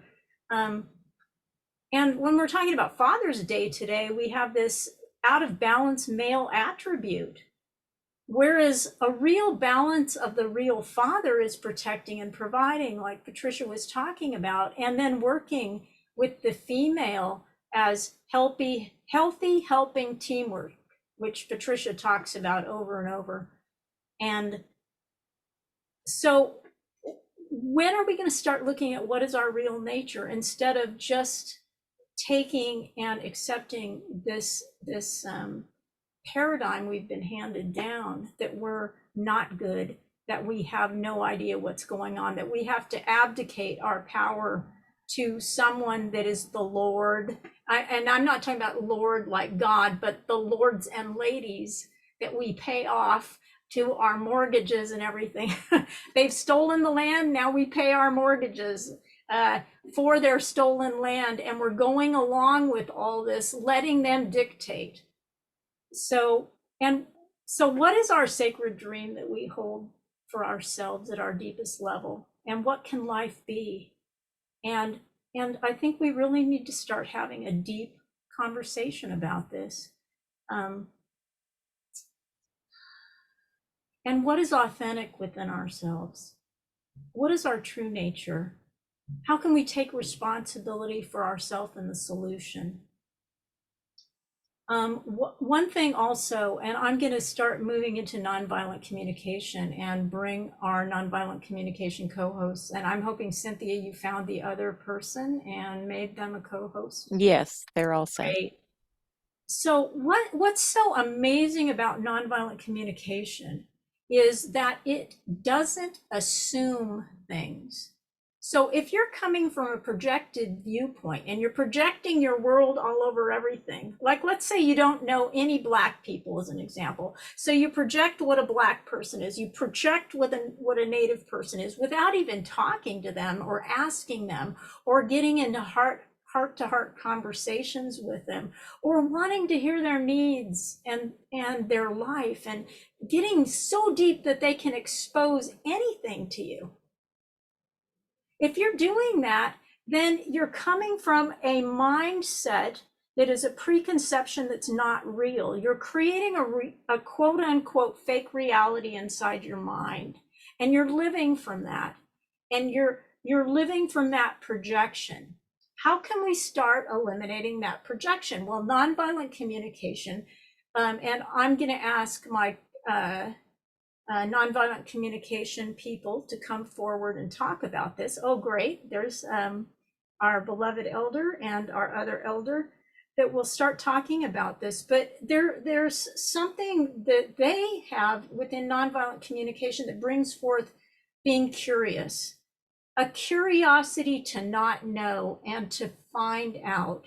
And that curiosity allows you to start opening up your ideas of reality and to have true relationship rather than come from this projection. And I'm going to be turning it over to our beloved elder and our other co-host for nonviolent communication. Can you please introduce yourselves? And we are so glad to have you here. And You just are going to make our workshop so wonderful, and thank you so much for your presence. Thank you, Mari. My name is Mahara Allbret. My ancestral name is Ialia Tanot. Excuse me. Ialia Tanot means good dreaming woman. Suddenly I have this catch in my throat. I live within my nation, which is here on the Sleil land. We're in North Vancouver, BC. Our name, Sleil means people of the inlet, because we're the guardians of the inlet, which is within our view here. And where I spent a lot of time as a child in the water here in different ways. I'm very glad to be here today. My mother belongs to the Sleil nation. She has passed on now. And my whole maternal lineage is from here. My great-grandmother was the matriarch here, Annie George, and my great-grandfather was the chief Sleil. And I've been working as a therapist for many years now and facilitating workshops for First Nations people and for non-Native people who work with them, and sometimes just for non-Native people as well, and doing counseling with all, especially for the predominant part, First Nations people. I'm glad to be here today. I'm glad that you're having this workshop. It always means a lot to me when non-Native people want to do something for lack of a better word, reconciliation. I don't really like that word. It minimizes what happened and it doesn't really describe it. But that's the only word I have in my mind right now. Often I use another one. I think it's reclamation. Do you remember what it is, Mika? The other word that I use? I think I've heard you say reclamation. Yeah, because it talks about giving the land back. And I mention that when I do welcoming to the land. It's not just a nice sort of dressing that happens at the beginning of presentations or openings. We have to state things like that as well. I think the political aspect of it.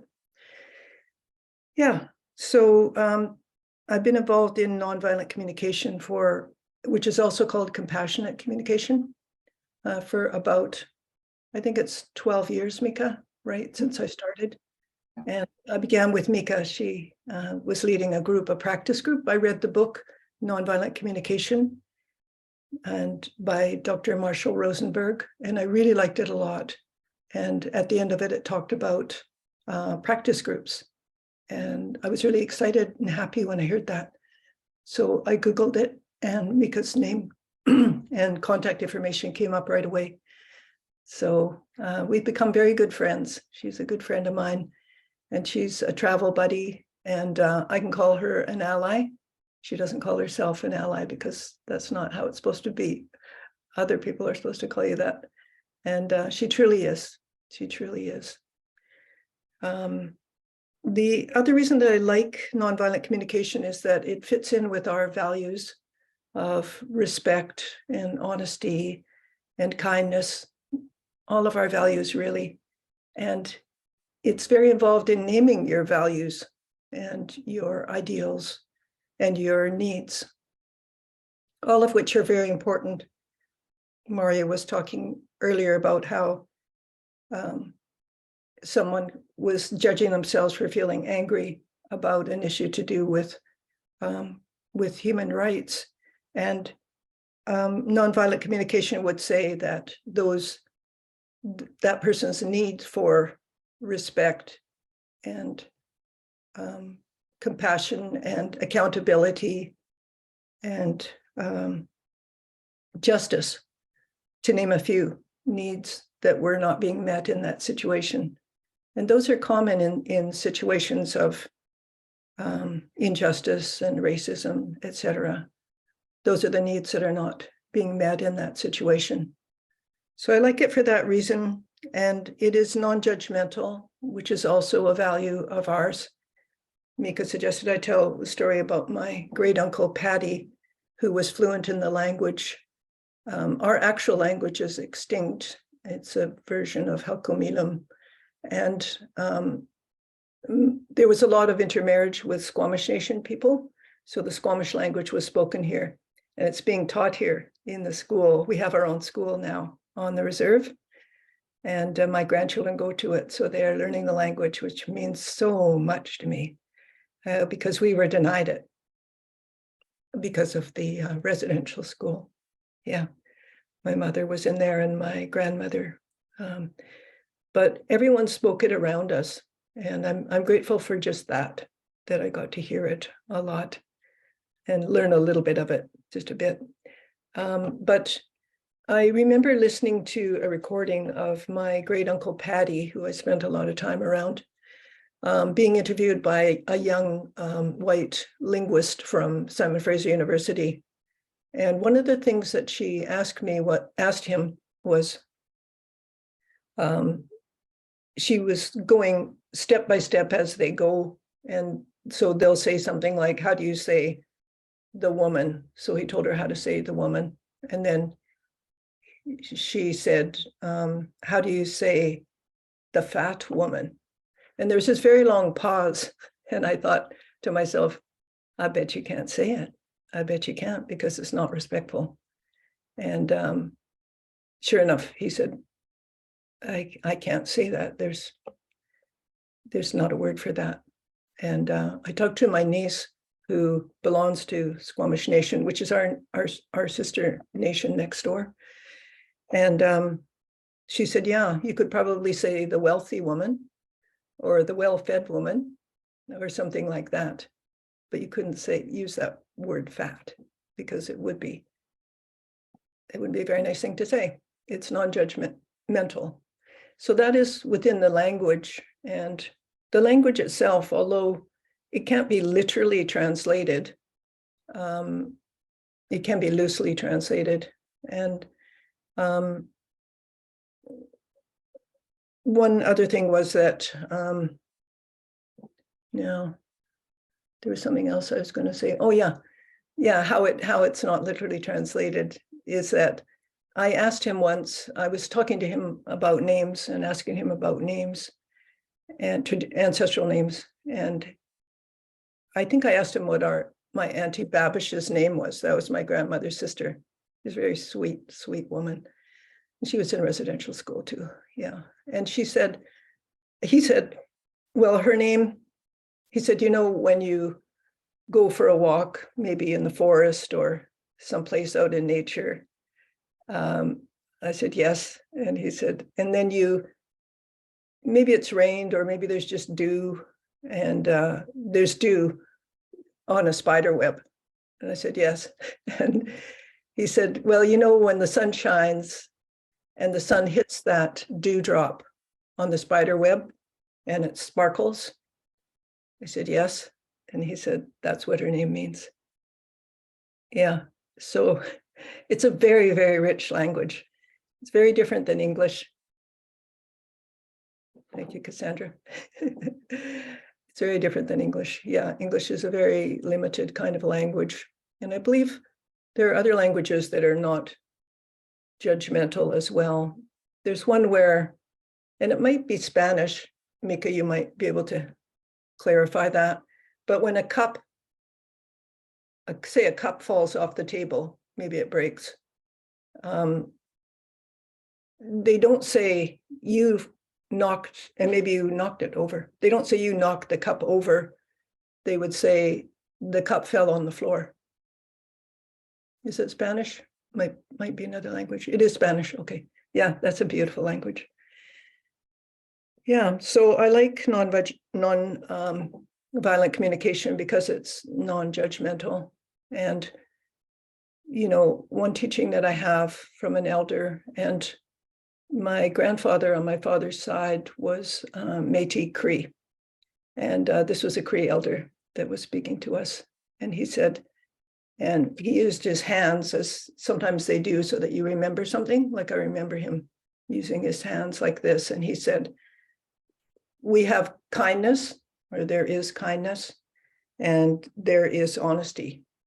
And he said those two go together.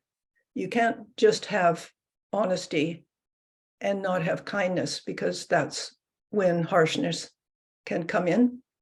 Things will become harsh. And you also can't have kindness without honesty, because there is such a thing as too much kindness, in the sense that if you're passive, you never say no. It can get you into trouble, because you're a human being just like others, and you need to be taken care of as well.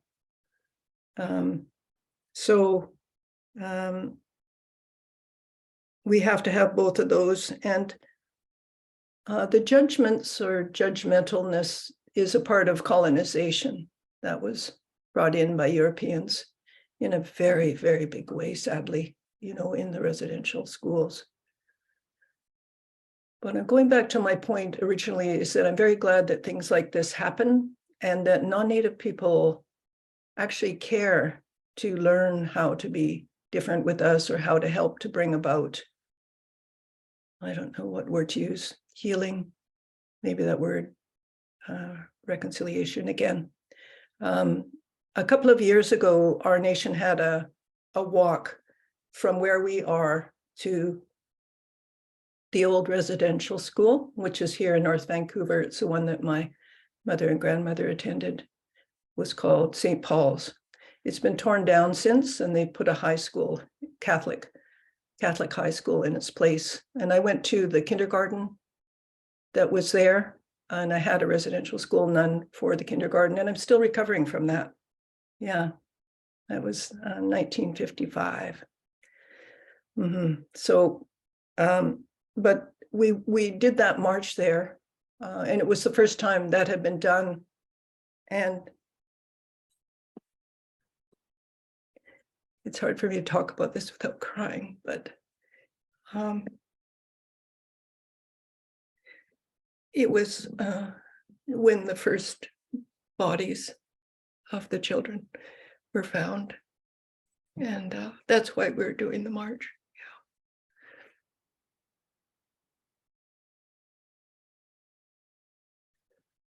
Yeah. And what really, really touched me on that walk was that when we were walking, we had asked for a wall of protection from people who wanted to support us in some way. There were a lot of people that came out. A lot of non-Native people came out. It was very, very touching. And some of them were standing there with tears streaming down their face. And that really moved me, because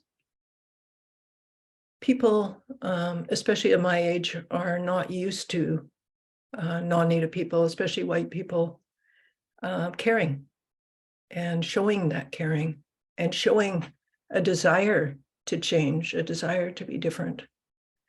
And I remember one of the people from our nation, a man, he and myself were thanking people. And for the people that was crying, I just was sure to make eye contact with them and acknowledge what they were saying, because in those tears, they're remembering or realizing or acknowledging what happened to us, especially in the residential schools. I went to Catholic school. There was residential schools, and then there was day schools, which were a step away from them, but many of the same things happened in them, because I've had many clients who were in day school. And then there was Catholic school, which is another step away from the day school, but they're all cannot be minimized for the things that happened to them. And some of the same things happened in the Catholic schools.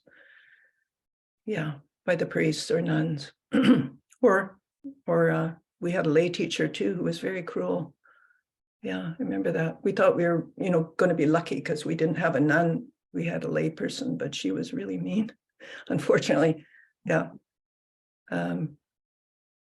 Yeah, so it means a lot to me that people want to do something to change.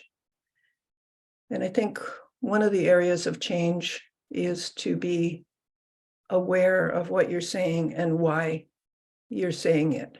I have a lot of, I guess, what people call microaggressions, but I don't really think that's the right word, because when you're experiencing those things, they don't feel micro at all. Yeah. So maybe there needs to be a new word for that too. But anyway, people will, sometimes I don't like telling people that I'm First Nations, because I know pretty much always, not always, thank goodness, but very, very often that person is going to put their foot in their mouth soon, fairly soon after I say that, maybe right away even.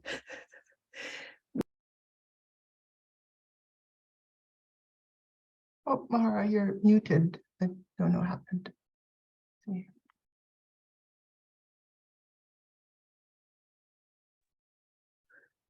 There. She should be able to, yeah. Okay, there you go. Yeah. What part did I get muted at? That you don't like telling people sometimes. Yeah, sometimes that I'm First Nations, because often they put their foot in their mouth fairly quickly after that. So, and it makes me feel bad. I just don't feel comfortable with it. For example, and I think it is good to give examples, because otherwise, how are people going to learn things or know things if there aren't examples? I was at a party years ago, and this fellow came up to me, and as soon as he found out that I was First Nations and which nation I was from, he said, "Oh, I go to Sweats on your reservation." And first of all, I say to people, whatever religion you are, think about it. And because many people are Christian here, I use that as an example. Would it be appropriate at a party for someone to rush up to you very excitedly and tell you that they go to your church to receive Eucharist? They take the Eucharist at the same church as you. I mean, you would probably either laugh or wonder, why are they doing this, especially at a party? Why are they talking about spirituality at a party or religion at a party?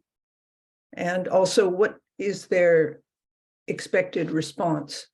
So in that situation, and this would be honesty, I guess, but I didn't do it in an unkind way. I just was quiet. I didn't say anything. And it became awkward for him, because he was expecting me to be really happy, I guess, about this, or jump up and down, or I don't know what he expected exactly, but not all Native people feel that way. And that's important too.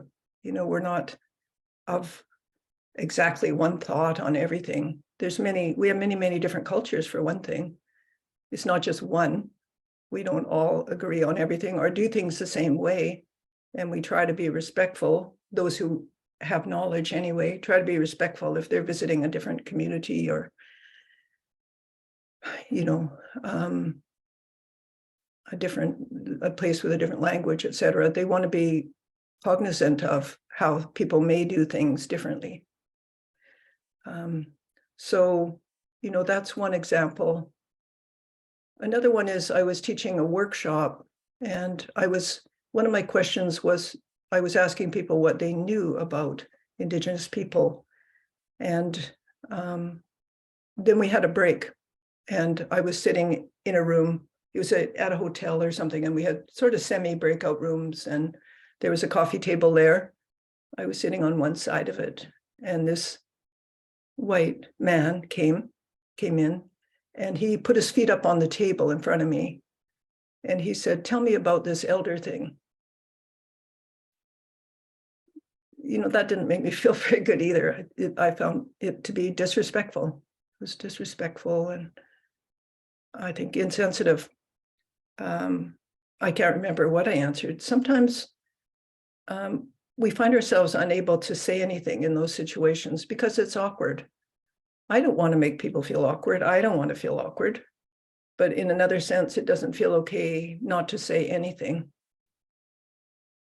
And once I was in a store, it was a kind of a charity store, like a secondhand store, recycled things kind of place. And I was just on my lunch break from work. So I was dressed up. You know, I'm a counselor, so I usually dress up when I go to work. That's a part of the story.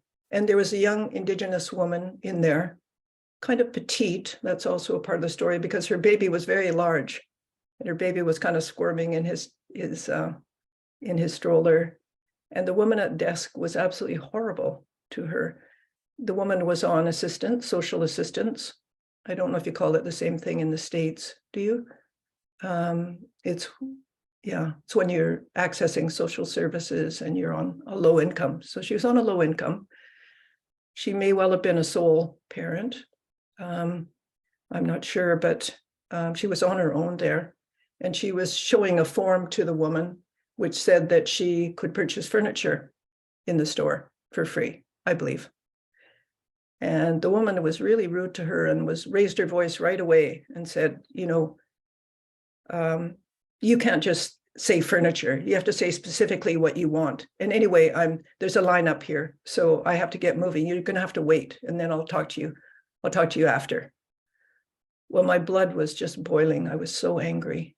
I was so angry, and concerned for the woman, and just very furious at this clerk, I guess you call him, the person that works at the store at the till. And I didn't say anything, because that's my training, for better or for worse, is to hold it. If you feel really furious, if you can hold it, then hold it, in case you say something that's really hurtful. Or I didn't want to make the situation worse, that's for sure. But I always felt badly about that I didn't say anything, and that I didn't call the store afterwards to say something about how she treated that woman. Yeah. Because again, these situations are awkward. What do you say in it yourself?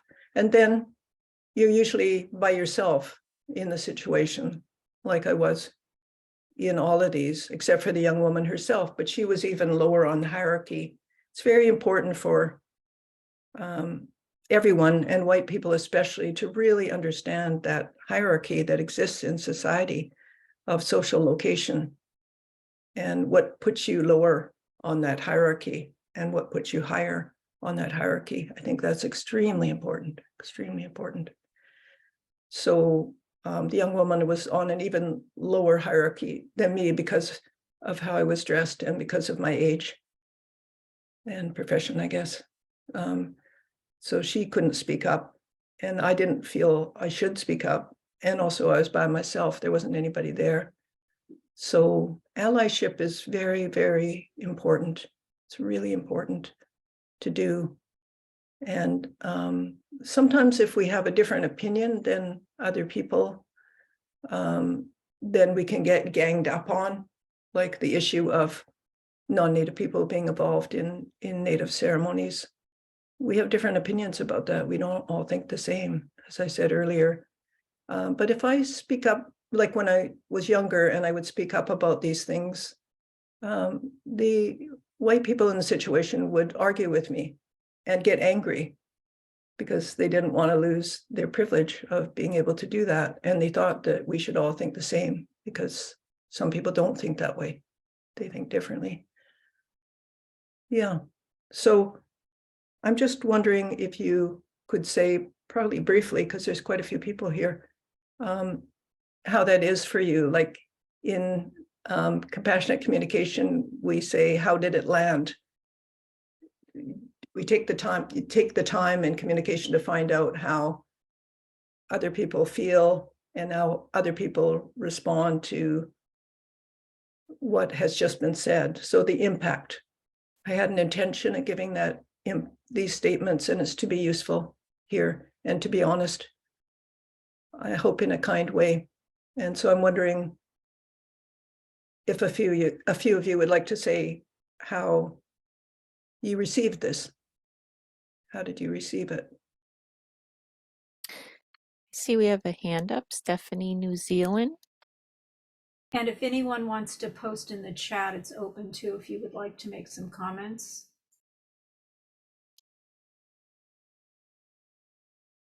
Hello, Mahara.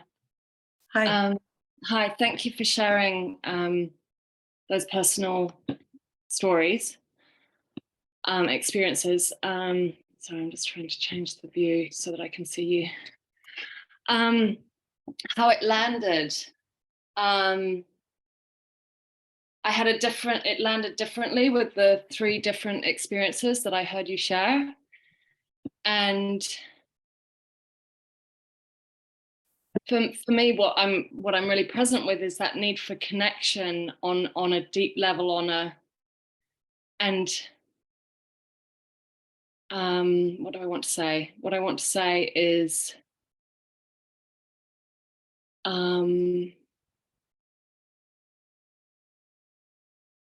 to connect with Indigenous from a place that doesn't honor Indigenous right relationship. So what you said about the argument as being like a sort of white colonial form of communication that doesn't exist in Indigenous. I think that's really key.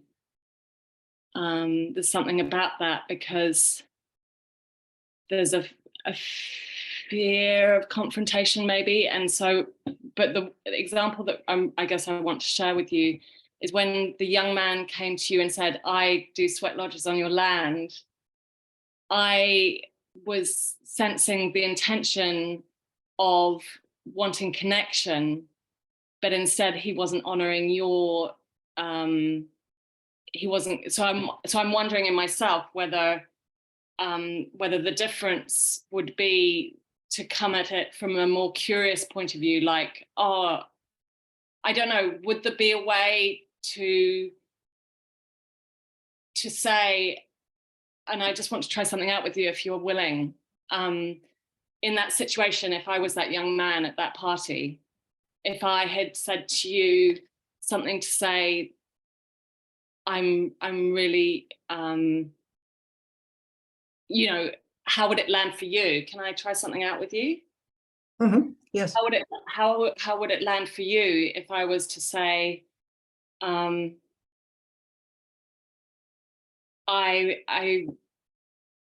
really honor Indigenous practices, and I would love to learn more about your community. See, does that, yeah, how does that land?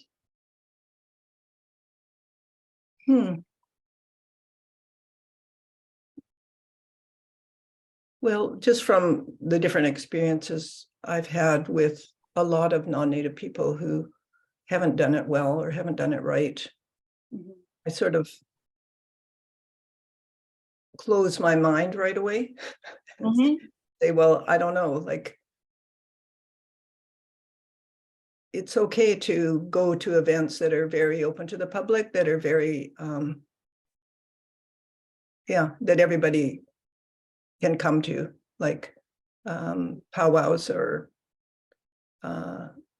different events that are honoring something like Indigenous Peoples Day that we have here, which is this Wednesday. That's a public event, or events that we're leading for the public. That's all right too. It's a desire not to be exoticized, I guess, you know, that I'm going to come into your community and watch what's happening and that kind of thing that I wouldn't really like. And I just didn't think it was appropriate to be talking about that, especially at a party. And also, yes, I think there was a desire for connection, but there's something else that I don't like, which is a desire to look cool in saying that and looking for approval about it. He doesn't need my approval or anybody's, and maybe he's never heard of anybody disapproving of it either and never even thought about it. And that's the hierarchy too, that people don't think about those things. Whenever people don't think about the things, then they're part of a hierarchy. That extends to a lot of different areas, like even sexual abuse of children. The one who's doing the abuse is not thinking about the child because they are lower on that hierarchy. They have power over them. That's how it happened because they had power over them. It's a very important dynamic with sexual abuse. So I have worked with an offender, maybe a couple of them over the years. Mainly I work with victims. It's just worked out that way. I would work with them because I think it's very important to do. The abuse has to stop. And they're just human beings who made a terrible mistake with great consequences. But when I have worked with them, I say, well, did you think about the impact that you had on this child? Do you think about what she went through when you were abusing her, or afterwards, what the effects were of that? And this one fellow said no. And I said, well, just as I have said with people who were very persistent about being involved in ceremonies, is I said, did it ever occur to you that the Indigenous person sitting beside you in the sweat wasn't comfortable with your being there? And they said no. And I said the same thing to them, which isn't that interesting. Why do you think that is, that it never occurred to you? That's the way I think people need to think to bring about change. And I remember giving a talk for the Justice Institute here. It's an educational organization. And someone, like, I really, well, one person said, you spun my head around. And what I did was I went through our whole history and what the intention was of Europeans when they came here, which was to annihilate us. And they did that to a large extent, not completely, fortunately, but they did it to a large extent. Our nation went down to something like 8 people, something like that. And I should remember these things, but I don't remember how many there were to begin with. There were thousands. 8 people. Wow. We're lucky any of us to still be here. What happened was a lot of intermarriage with Squamish Nation. Yeah, so I just think it's really important that people open their minds and start really, and that's a part of compassionate communication or nonviolent communication is keeping an open mind and being curious, but curious in a good way. Like, I don't like it when people use those terms like, oh, it's so fascinating. You're so fascinating, or your culture is so fascinating. It's kind of insulting. It's not really a very nice word. I don't want to be fascinating. Interesting is okay. Can I add something to that, Mahara? Sure. Yeah, I can understand that the intention of the young man is to connect in his enthusiasm, and maybe he's wants to be a world changer and his heart is there. But that exchange is transactional. He's not seeing the other as a sacred soul. He's seeing the Indigenous person, well, you Maharas tell me about. Then it's like you're a resource that he wants to draw from and that he feels entitled to. There isn't a notion of humility there that I can pick up. And so we can ask ourselves, I want to approach someone who is lower in rank in the hierarchy. Am I asking them for their mental resources, emotional resources, information? Like, is it transactional or is it relational? So a lot of the time is if you enter a room, you know, I see some people who just come in with questions, but they've revealed nothing about themselves. So in many cultures, that would just be rude. Like, who are you and why are you expecting me to answer you? That must be a replay of interrogation and of colonialism. So no wonder there's a resistance and resentment toward those kind of transactional exchanges, because they're a legacy of violence. Even though the intention is to connect as human beings, what gets in the way of our communication is these layers and these scripts coming from hierarchy and that violence. Mm-hmm. Yeah, that's a good addition. There's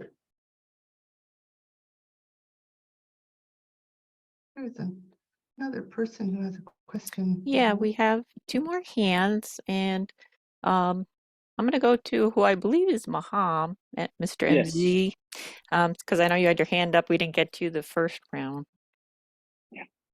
Okay, so thank you for bringing me up to have a little chat. Mahara, and I think this goes for all the indigenous people in the circle. I could relate because of the situation happened to, I was born in Iran, and I left Iran at the age of 12 and I came to United States. So a lot of things happened. Recently, last year in April, there was a uprising. The girl got killed by a morale police, and there was a lot of conflict. A lot of young women and young men died in the streets because of going against the regime, the dictatorship of the regime for 43 years, using religion to basically dictator the country.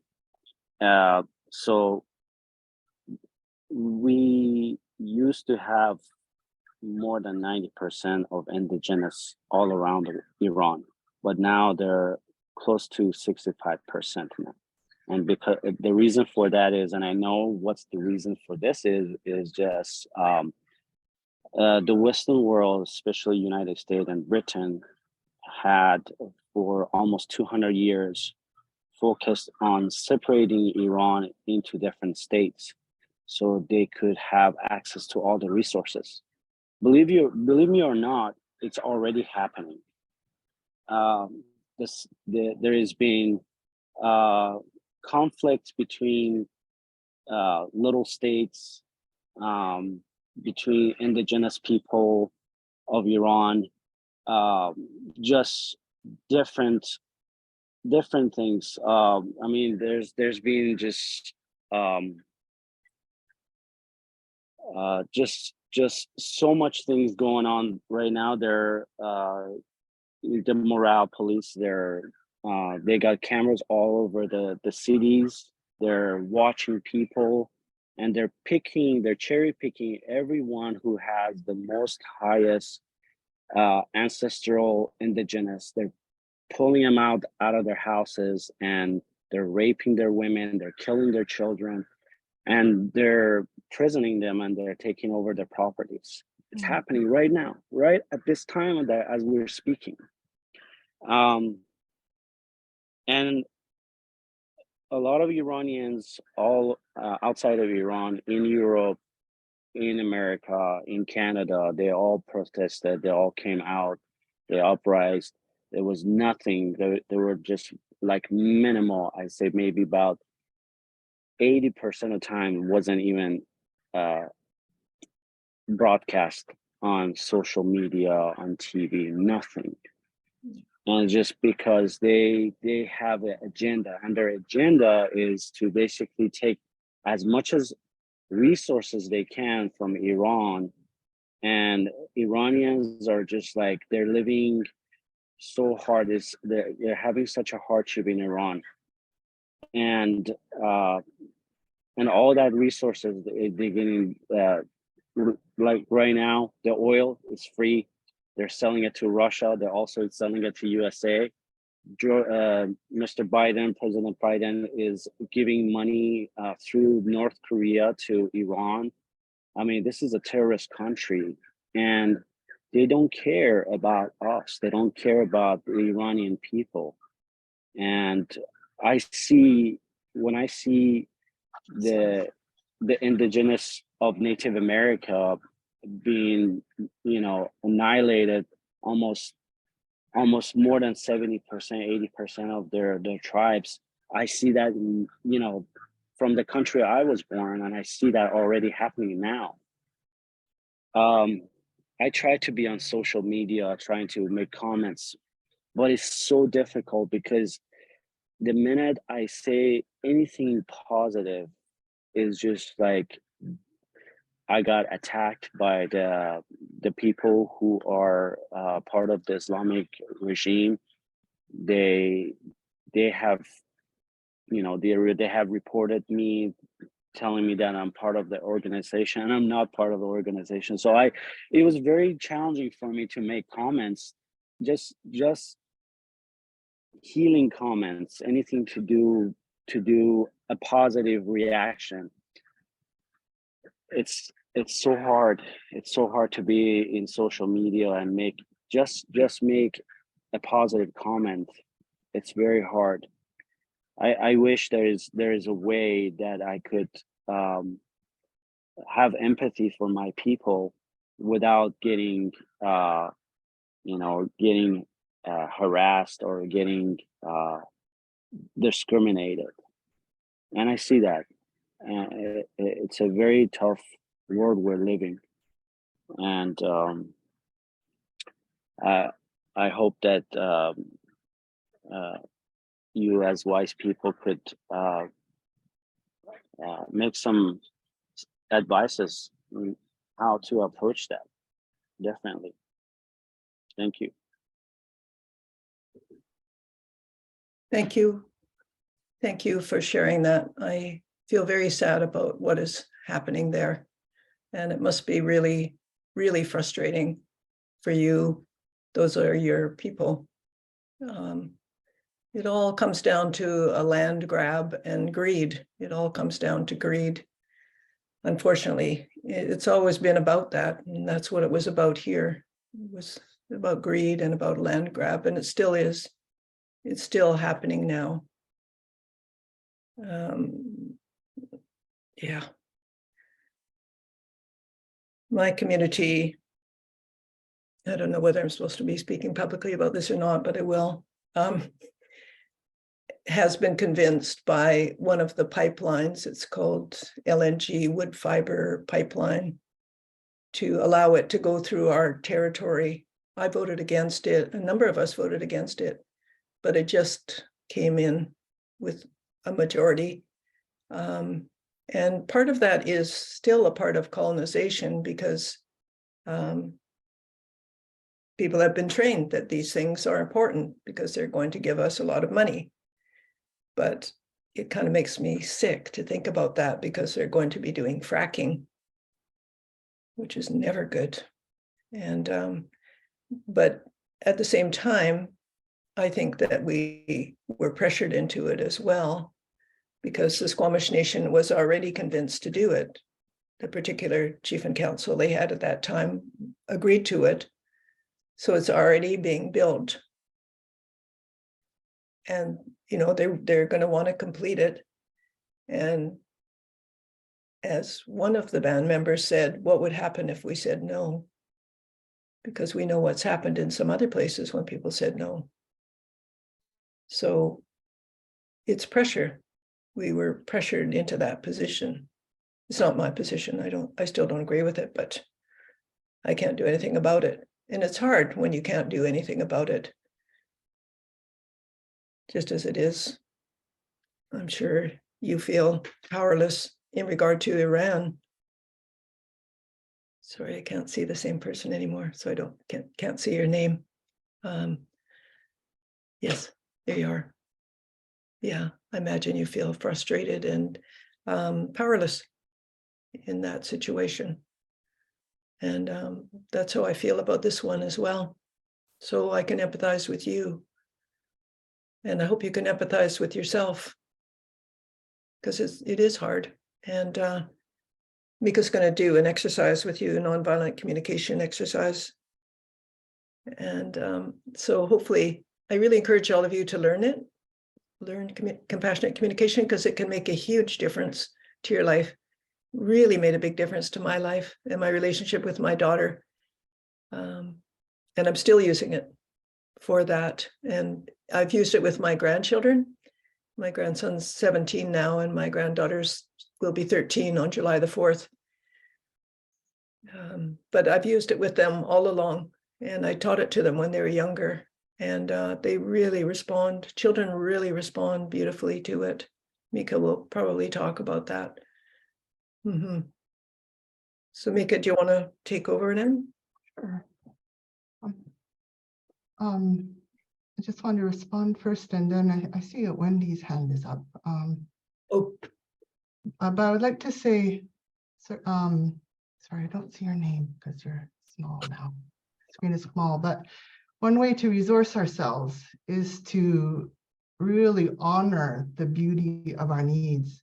So if we were to take that revolutionary mantra in Iran of women, life, freedom, and savor and draw upon the energy of what that means in terms of the sacred dream that everybody is holding together as a collective dream, and that the current circumstances are so oppressive, we don't know who's going to survive this level of violence and state violence and internet. And so to keep yourself strong and rooted in what you care about and in your community is to look to those words that speak of the sacred dream and draw the energy. Like, what does it mean to elevate, amplify the voices of women? Like, how would a world be if we valued and treasured and privileged their voices, prioritized their voices? What does it mean to commit to life and all that is sacred about life, and how it lives in us, and how we open ourselves to let it flow, and how we facilitate life wherever we are? And what does it mean to dream of freedom and to value freedom as a need? Like, these needs have energies, and if we sit with the energy of freedom, this value, this principle is bigger than our lifetimes. Generations around the world have fought and died for this value.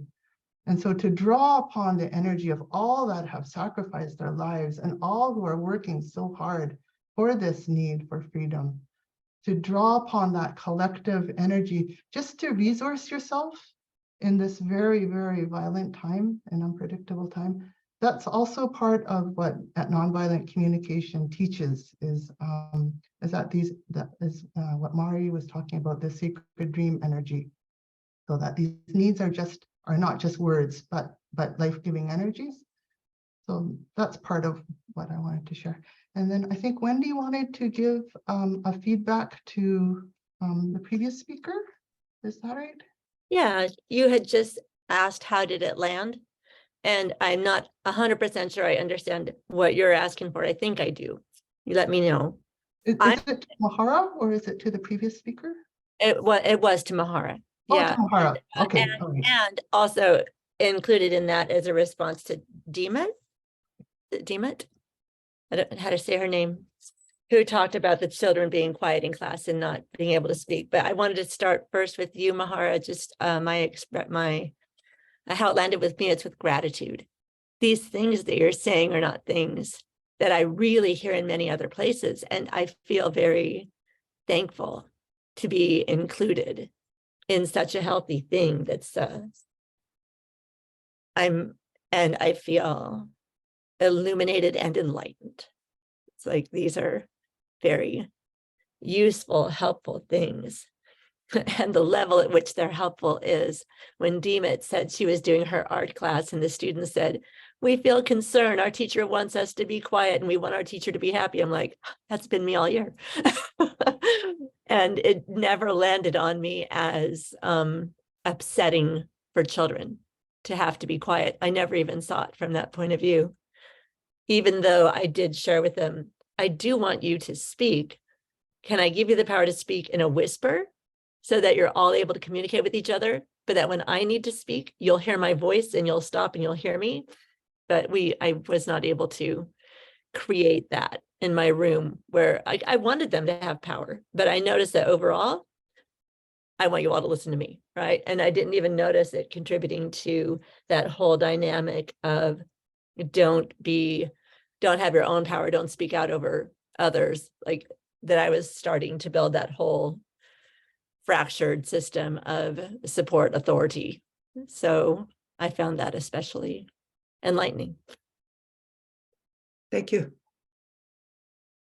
we can also have compassion for ourselves when we're embedded in these institutions of hierarchy and how difficult it is. I'm really excited to see Patricia Davis. Your hand is up. Yes, thank you. A few things where I'm at. I have to leave at 2, and I've been listening the whole time and making notes.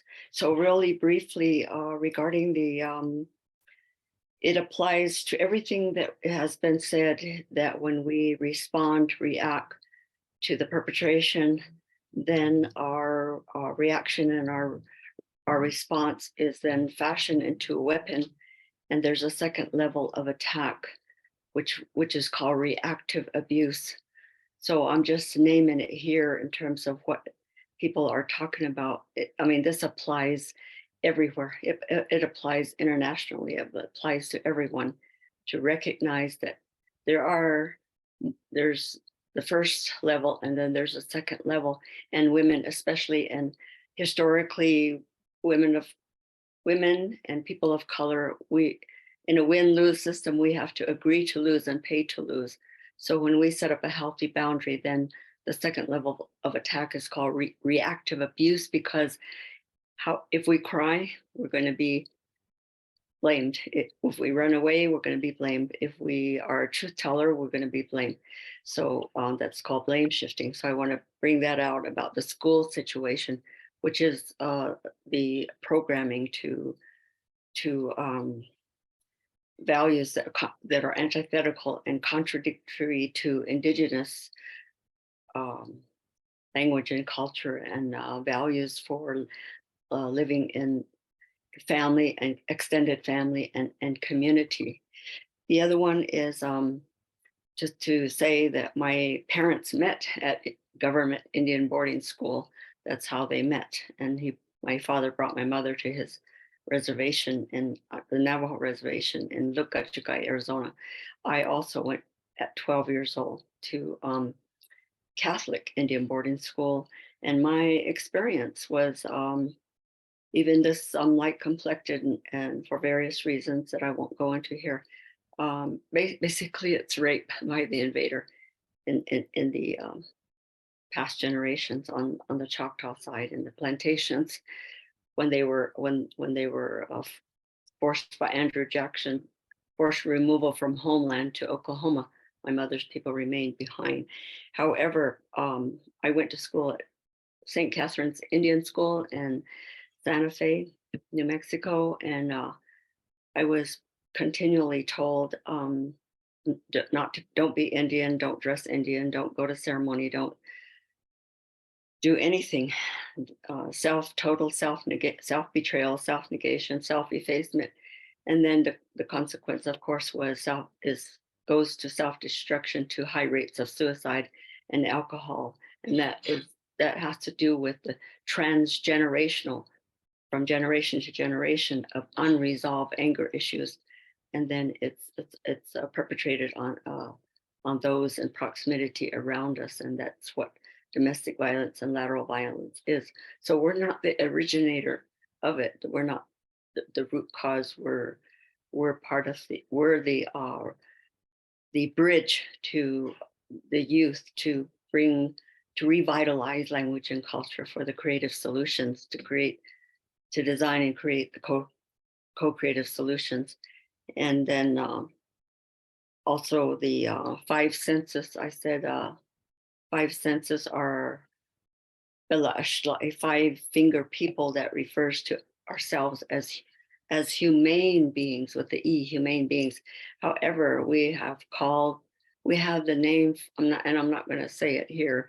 There's a slang word and people use it all the time, commonly. And they say that it means white people, but it doesn't mean just white people. It's just what they observe in attitude and behavior, but it's anybody, anywhere, that use their 5 senses as a weapon against themselves and others. And then the last thing is the Indigenous ceremonial change process is authentically not from English or psychology or psychiatry. It is from literal literally, authentically, it is the process of every ceremony that we have, and every ceremony we have begins with diagnosing, which is not where there's no judgment or punishment or condemnation. It's a safe and supportive environment to identify the root cause, and especially the part of emptying. The emptying part is that there is no judgment, punishment, or condemnation. There's no value judgment in emptying, and I hear emptying, and that's vital. It's necessary for healing and to get out of temporary coping. So that's basically just my comments from all of what I've been hearing. And so this workshop is a bridging, and I'm so grateful to be invited and participate and hear and listen to everyone's own experience and solutions. Thank you, Patricia, for all that you just said. And I want to say that I have a shared reality with you for what it was like in Catholic school, in having to hide or try to hide your identity when it's obvious who you are, and also you know inside who you are, but it's confusing when you're told. Well, I was told specifically with the finger shaking in my face in the corner, you're going to hell because you're doing witchcraft. Right. And we didn't listen to that. Good. My father already initiated me at 8 years old before I went to boarding school. There was no high school. That's the reason why.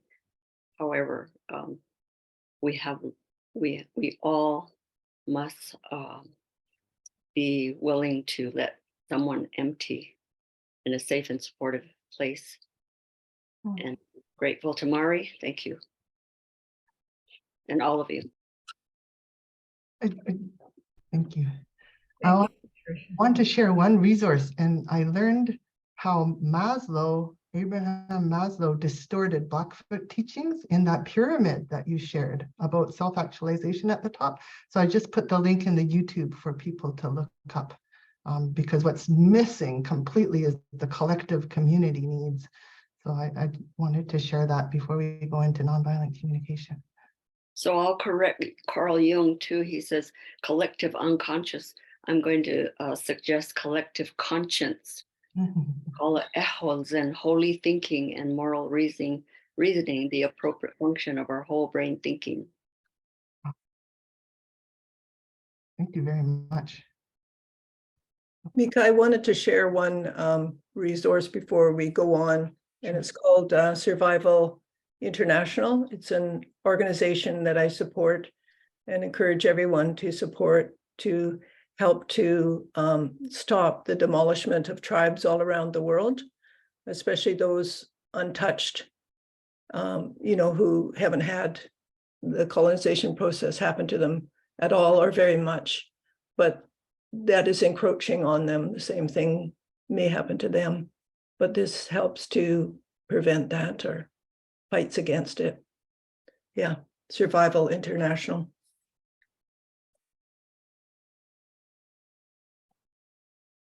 Okay, so we have about less than half an hour left. I wanted to share one simple NVC exercise. Many of you have probably done NVC or even well-versed in it. I think I recognize a few names of folks in the room. But this is one easy way to learn the basics of it. And Mahara, did you say NVC was handy for English-speaking people to, what is it that you'd say that around, this is one way to decolonize in English? Our communication patterns? I don't think I said that, but it sounds good. Basically, Marshall Rosenberg did not invent this. He took from many traditions around the world. He developed a model that is simple but not easy, because it challenges our domination mindset, our colonized mindset, basically. And there's limitations to it. It's only as good as it's only as effective as your consciousness. So I'm not here to evangelize. I really experienced the limitations of it, but here is one easy way to have an idea what it's about. So let's see. This is a journal exercise if you'd like to participate. I'd like to introduce myself. My name is Mika Maniwa. I'm of Japanese descent, born in Mexico, but my parents are Japanese and I grew up here on Coast Salish territory, Musqueam, Tsleil-Waututh, and Squamish territories. Actually, I grew up on Katzie and Kwantlen lands in the valley, in what is now known as British Columbia, Canada. And I've had the honor to be friends with Mahara, whose friendship is life-changing for me. So what I'd like to invite you to do with this simple journal exercise is to think of one hard-to-hear message. One thing that was hard for you to integrate, that kicks up some feelings for you. And if you could put it in quotation marks, so you can capture the exact words that were said. It could be an action like, she didn't phone me back, or she hasn't talked to me for 3 months. But something as concrete and neutral describing as possible. So let's see, hard to hear message. Maybe Mahara, if I could take an example from what you shared is, can I use the expression, tell me about the elder thing? Yeah. Tell me about the elder thing. Okay, so that's a concrete thing someone said that was hard to hear. So if you can write that at the top of your page, and then on one side of your page, we'll go through a list of feelings. What feelings did you experience in that moment, or are you experiencing now as you recall that hard to hear message? So to help you, here's a list of feelings and needs. The feelings are on page 2. And this is a list of emotions, basically. We're trying to get to neutral description of the emotions so that nobody can argue with you about it. And if you write that hard to hear message at the top, and then look at the feelings, page 2, and just do check marks. Write down all the emotional, and this is we're trying to read the emotional weather.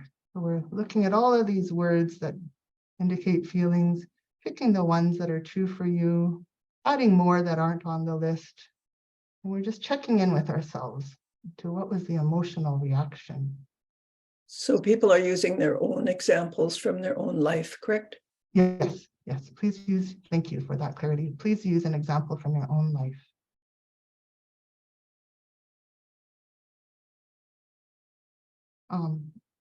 Yeah, and then I could share my screen if people would like to see the feelings sheet. Would that be helpful? Okay, let's share my screen.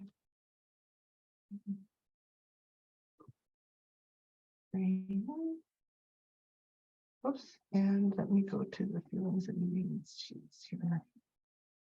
And this is I don't know if this is, you can see all of this. Here are some words. You could see most of it. You could lift it up a little bit if you can. Okay. Yeah, that's good. Okay. So just checking off and getting to know what's happening inside of us. Understanding that what we've experienced is a trigger and it stirs up life within us.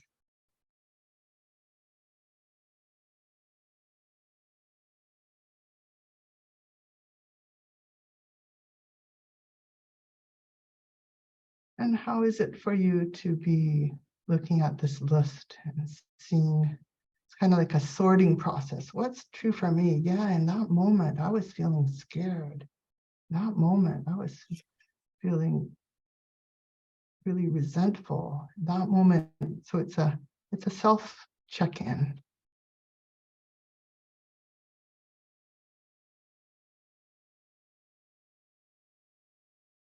Shonda, I see your hand up. Is there a comment you want to make on this process, or shall we come back to you after this process?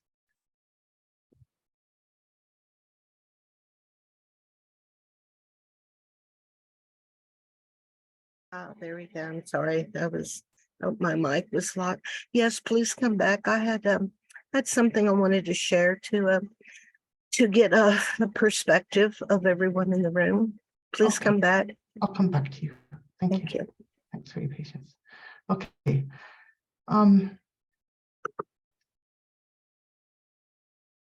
going to now, you have a list. I'm guessing you have that remark, that hard to hear message at the top, and on the left-hand side of the page, the words that describe your emotional states. And then I'd like you to, I might be going too fast for some, and I apologize, but I'm wanting to leave enough room for debrief and closing at the end. So here is, on page 1, is some words that denote needs. And needs are our values, our principles, the reasons why we do things. For example, money is not on this list because money is a strategy to meet other needs. So we're really going down deep onto human needs, of what you can't, what if you had these needs met, how enriched your life would be. And so in that moment, you heard that hard to hear message. Are there any words here that were alive for you?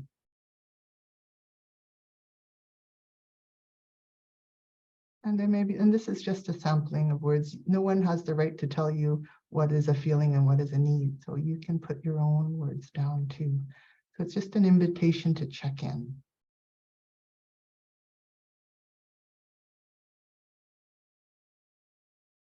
And you might find that some needs are more important to you than others. Like if you could just boil it down to like at its base, what I really want is ...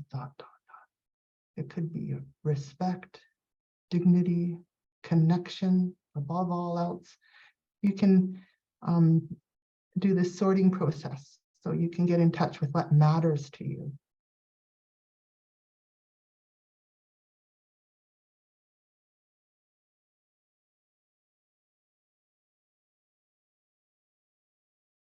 And as I was saying before, you can taste what these and savor the energy in these words. Like in a world where there is wholeness, how would we be? How would we conduct our lives? How would we be with each other? How would we take care of each other? What would happen if a group was suffering, if in a world with wholeness?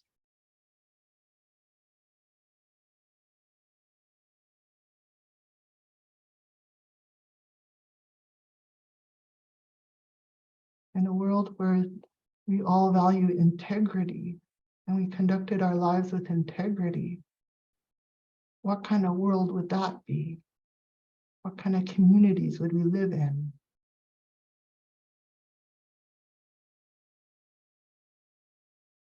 So the premise in NBC is it's because we value these things so much, we have our emotional reactions to what's happening.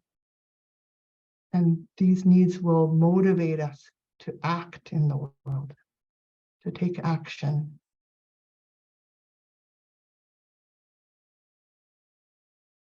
And we can draw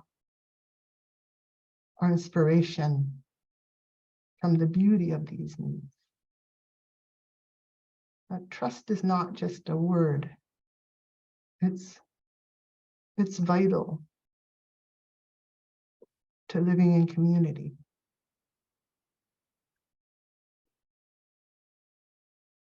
Okay, and I may be going a bit fast in this. I apologize. I want you to turn the paper over, if you're ready, and write the same hard to hear message at the top. And on the left side, now we're going to guess at what feelings might have been going on for the person who said it. And this time we'll put question marks beside our feelings words. So might they have been feeling nervous? Might they have been feeling lonely? And we're just speculating, we're just imagining. We don't know, we're not in their skin. What we're doing is empathic guessing.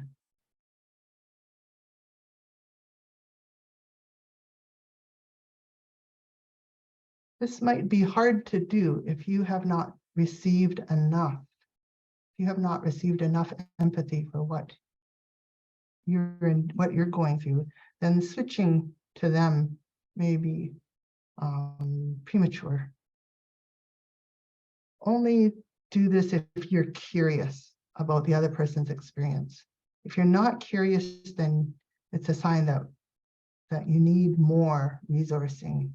You need more understanding, more support before you can switch.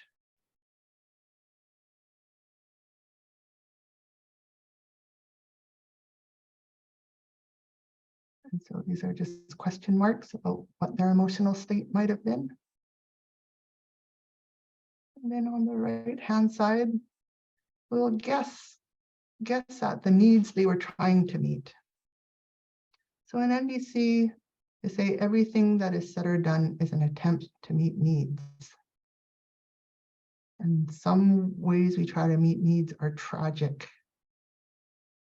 Like what Patricia was saying about the origin of evil. Someone threw a temper tantrum to get their own way, even if it meant destroying themselves or others. So some strategies to meet not everyone's needs, but your own needs, and who cares about the rest, that this is the origin of evil, of violence. But underneath all actions is an attempt to meet a need. It is what NVC theory poses. Sometimes we're doing this with family members, we can see that both of us were trying to meet the same need, but we're using two different strategies.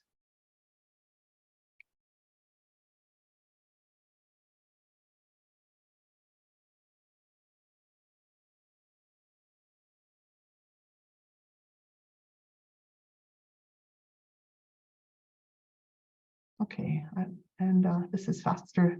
This is not giving as much time as I usually do in an in-person workshop. But I'd like you to switch the paper back, and we've done some guessing about what might have been happening for them. But if we switch the paper back to the original side, I invite you to choose one or two of like the top priority needs, the values that like this is what I'm all about. Like,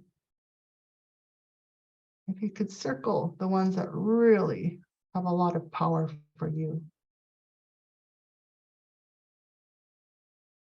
And I invite you to think of what it would be like in the world if this need was met in buckets for everyone, for yourself and everyone else.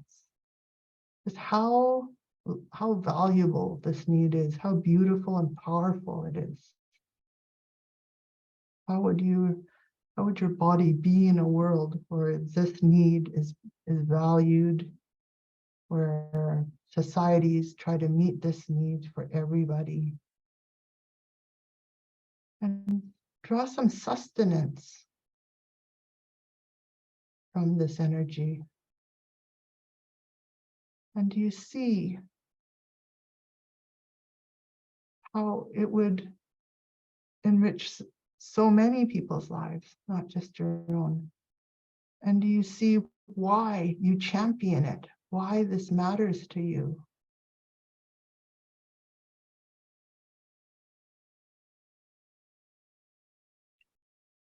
And when we really rest in this place of its energy, what the theory in NVC is that the mind clears and strategies comes up and new creativity comes up about how you can meet this need. So maybe in this situation with this other human being, you might not have any trust that this need is met, can be met, but this value is so important to you, you could try and meet it in all other relationships.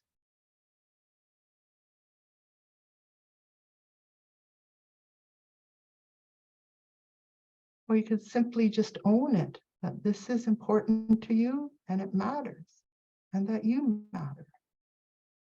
And in so doing, this is one way that we contradict, that we fight against the forces of violence and oppression, societal historical forces that try to make us small and discount us by valuing what's important to us.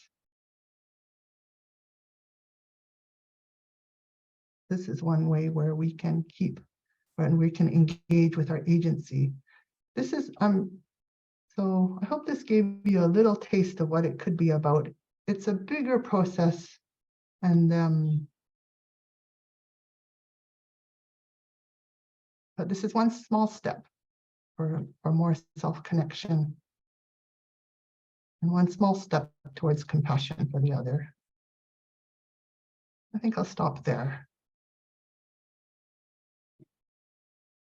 I'd like to, as a follow-up, I'd like to encourage people to read the book, Nonviolent Communication by Dr. Marshall Rosenberg. And also, if you have an iPhone, and I think maybe you can even get it if you don't have an iPhone, there's something called iGrok, like a small I, G-R-O-K, iGrok. And it gives you the list of feelings and needs. The list of feelings and the list of needs look kind of small when you first glance at it. But if you scroll up on each of them separately, the feelings and the needs, you'll see that there is a full list there. And then if you flip it over, you'll see that there's more instruction about nonviolent communication that you can access there.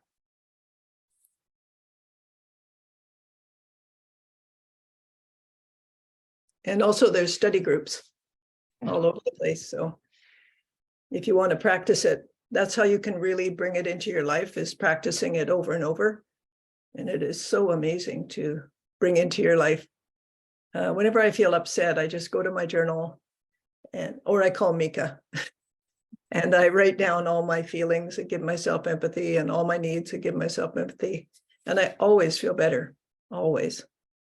And sort things out. It helps you clear your mind, as Mika was saying, so that you can think rationally, because we're upset. It's pretty hard to think rationally because our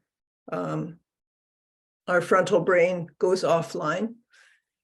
And that's why it's hard to talk. It's hard to make sense of things when you're really upset. But the process of identifying your feelings or having them identified helps to calm you a great deal. And the same with your needs, it calms you even more. So it's very effective. Yeah, I'd like to say this is just the beginning of an NVC journey. When it really gets hard is, okay, there's a set of needs here, this party, there's a set of needs with another party. Can we hear each other? And what does it take to hear each other? There can be, and then when you acknowledge systemic violence, historical oppression, how do we hear each other? Who gets to be heard first? Who is allowed to have feelings of rage? Who is allowed to cry? Like Patricia was talking about, that reactive abuse. Who is allowed to have feelings? Who is allowed to have needs? These are political questions. So it may seem like an easy process, but when you take in the inequity in the world, whose needs matters, whose don't, this is a very political process. And so what does it take to hear each other? And then what does it take to want to collaborate on solutions? That is also another huge journey. And what we need to do to decolonize our thinking What is it? What do we need to do to relearn how to collaborate? Whose voices are prioritized? Whose voices are not? What we do to each other when we don't like what someone's saying, we can use these exclusionary practices like domination culture to exclude voices. So I want to just give that caveat. It might look simple, but it's given the real world and our histories, this is quite radical, and it can be heartbreaking at times. Yeah, so Mari is saying that can go for another 5 minutes or so. Are there any responses to what we've shared? Is there anyone who'd like to speak?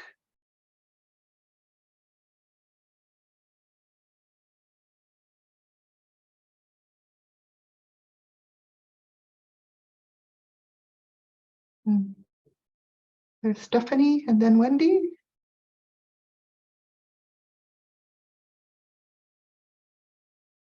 Stephanie, would you like to unmute? Oh, there you are. Unmute. There you go.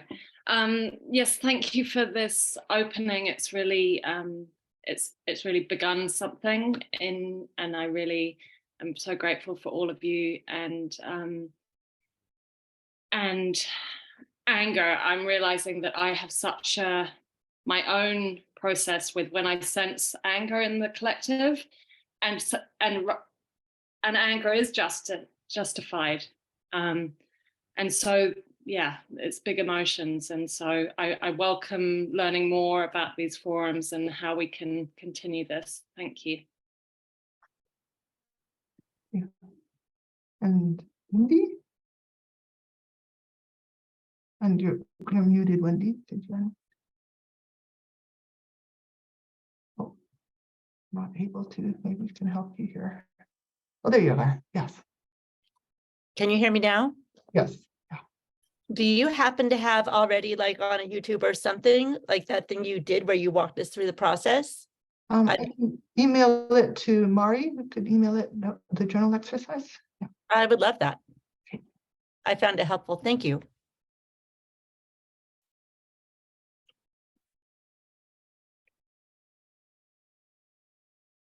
I love what you're talking about with who has the ability to speak. I mean, even with women's rights and things, we find ourselves where we don't have the right to make decisions on our own body or all sorts of different things. And people not really taking into consideration all the different aspects and caring about the opinions and the needs, really the needs of the people. And it's a big question right now. So it's beautiful to really bring this up, because until we really take into consideration all that and each other and all our needs, we're really not going to have anything that even comes close to a peaceful, loving, in a true way, existence. And so thank you for bringing that up. You guys are doing such a great job. Thank you. Thank you. Yeah, each step is quite complex. If we're looking at this list of feelings, and what if you've been raised to fear feelings, to do anything but feel, then asking someone to turn to this requires support. And expecting people to do this, like we might be enthusiastic about it and we want other people to do it, but there's a whole, I'd love for us to have compassion for what it would take for people to turn towards their emotions. They might have to undo a lot of unconscious contracts, how they had to shut down the emotional world in order to survive. And also, what is political? Who, once we get in touch with our needs, who gets to make requests? Whose requests are heard? Whose requests are met? Who's even feels entitled to ask for another person to change their behavior? what requests can we make of ourselves? And do we have internal demands, or can we hold ourselves gently? Hey, Mika, would you be willing to consider this next time? How can we hold ourselves more gently without, next time I got to do that? And that's that internalizing the capitalism and that pressure to perform the expectation. So, yeah. Well, I hope this gave you a little taste, and please feel free to find practitioners in your local regions. You can find them, yeah, I'm sure in your circles there'll be people who do this. Kind of wondering if that's Sasha that I know. That's one person. And I know Mika has some ongoing classes that we're going to, if people leave their email, then we can set up if they would like to take classes with Mika. And maybe we'll have other nonviolent communication people or whoever would like to come in and speak here again. So we're not going to let this conversation end because it's really a conversation where we can start to get our bearings and create some real healing within ourselves and other people. thank you. I'll hand it back to you, Marty. Well, let's just check in. Mahara, is there anything you'd like to say? No, I was thinking of something, but then it went.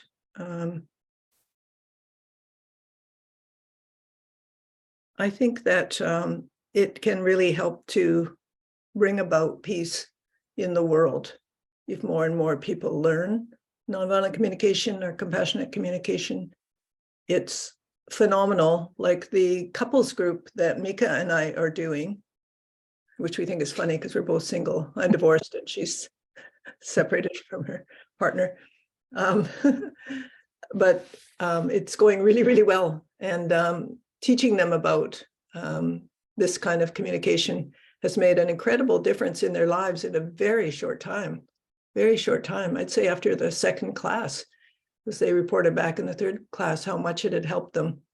Well, we're doing a few other things. I am anyway, doing a few other things with them as well. But yeah, it can really, really make a difference in people's lives. So I would really like to see that happen, that it's used more, taught more.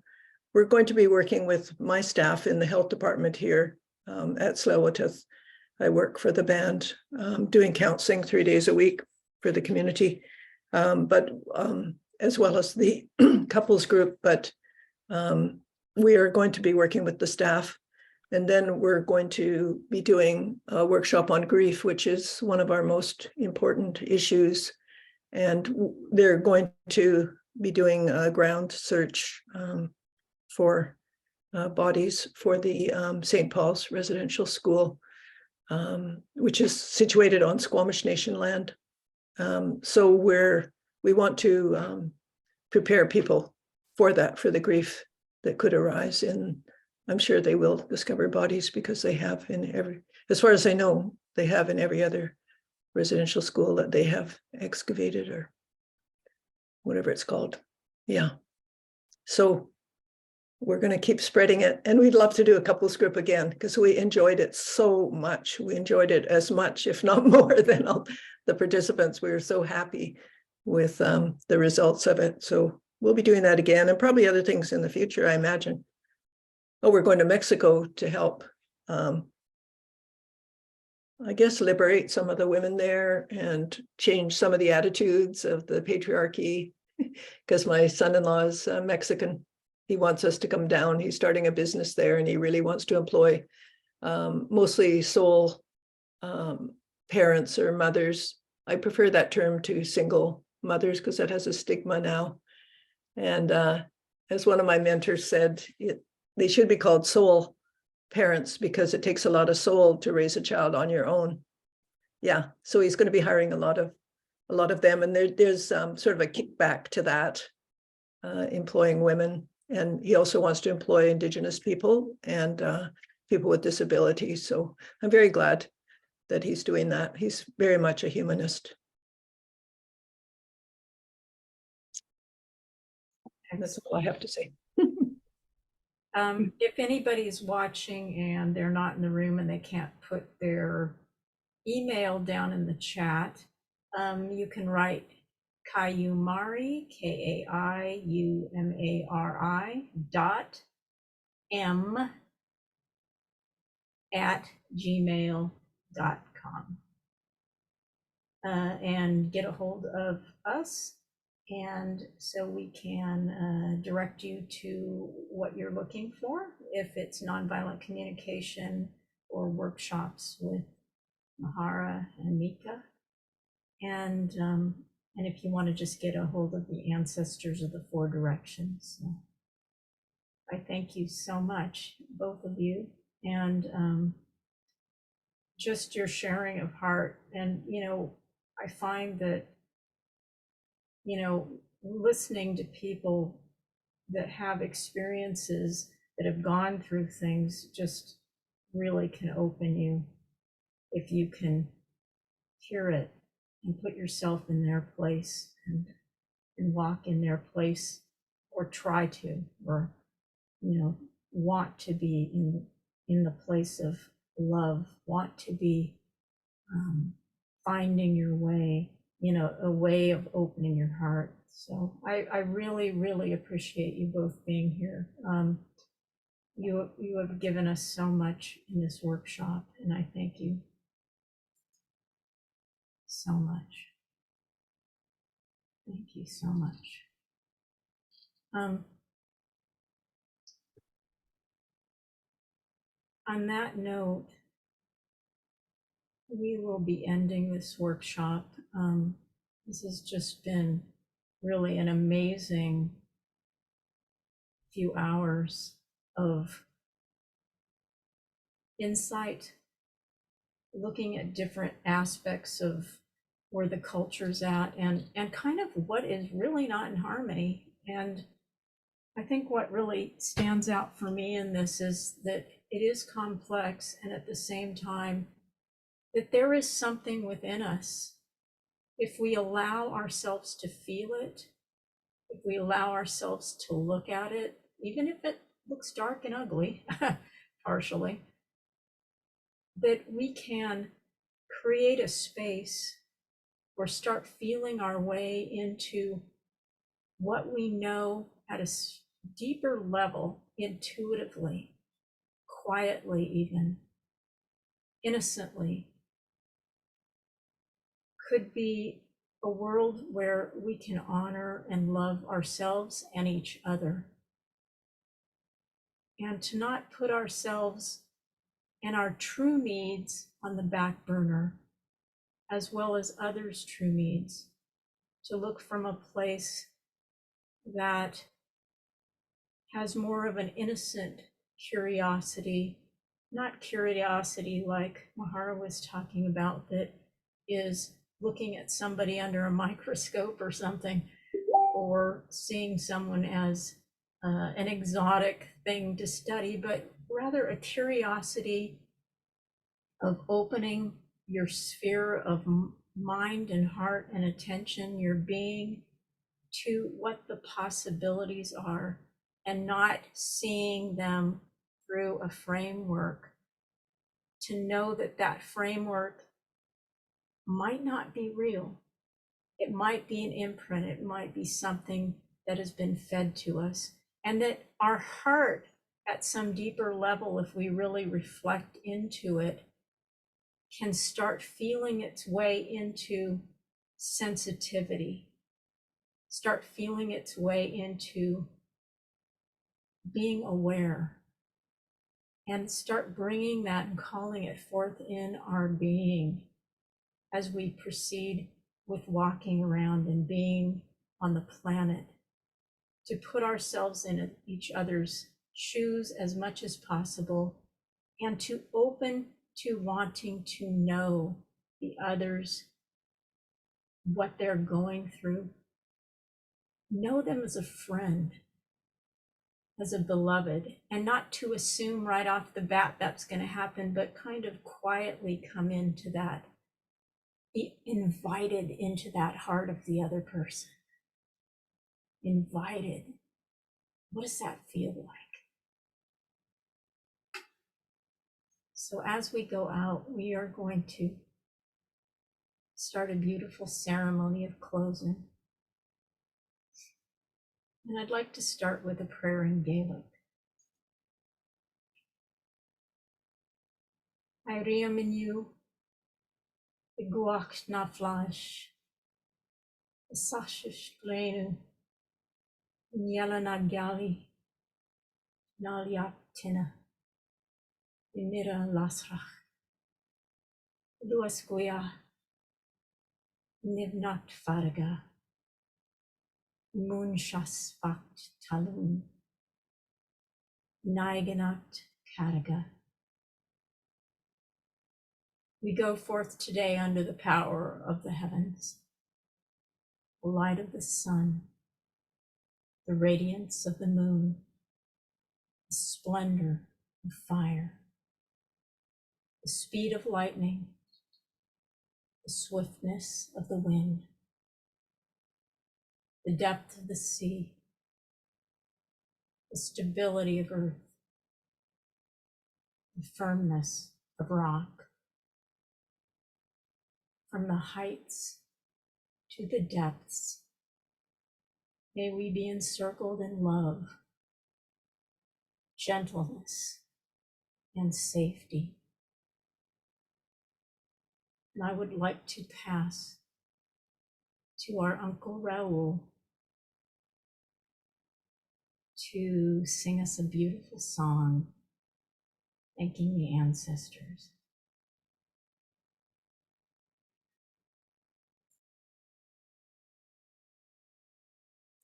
Thank you very much for all your words. And as you were saying them, I was thinking about being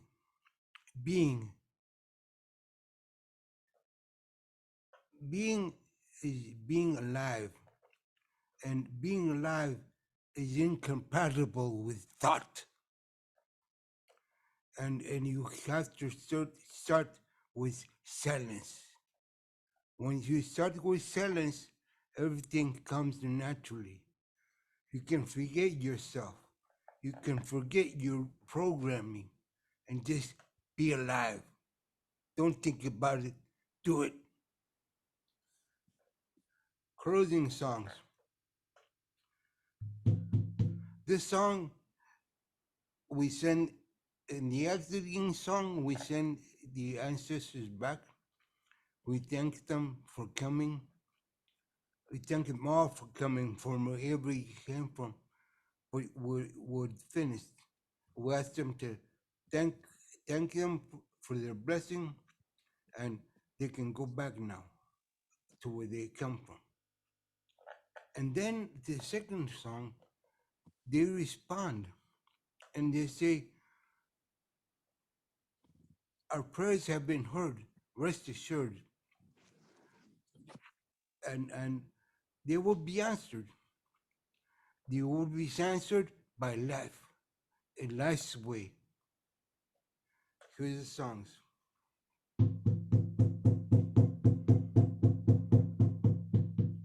Tango se ona pieyu, tango se ona pieyu, emita kuyeo, wani chacha, le na chitu eloe. Oye tanya kina jipelo he, oye tanya kina jipelo he.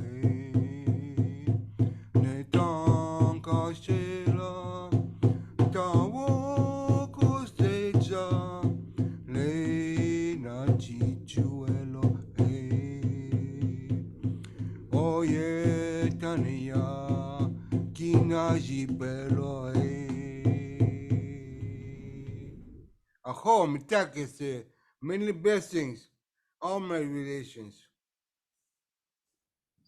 Beautiful.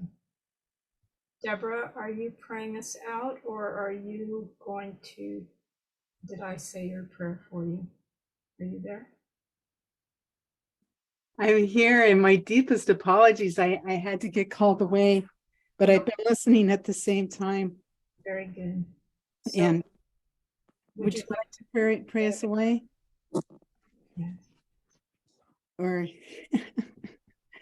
it's been so beautiful, everyone.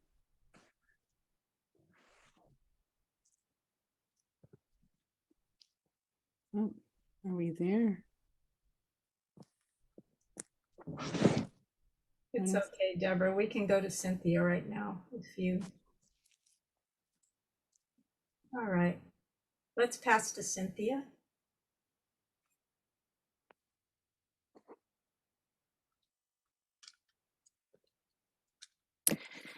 Ek kual buihas agus honora de nushat drau agus dadaisk, thanking and honoring all the directions in their teachings. And I pass to the center.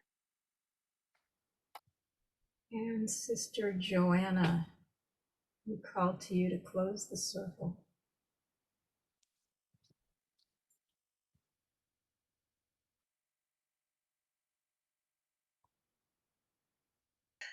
Thanking and blessing all that join the sacred circle from the four directions today.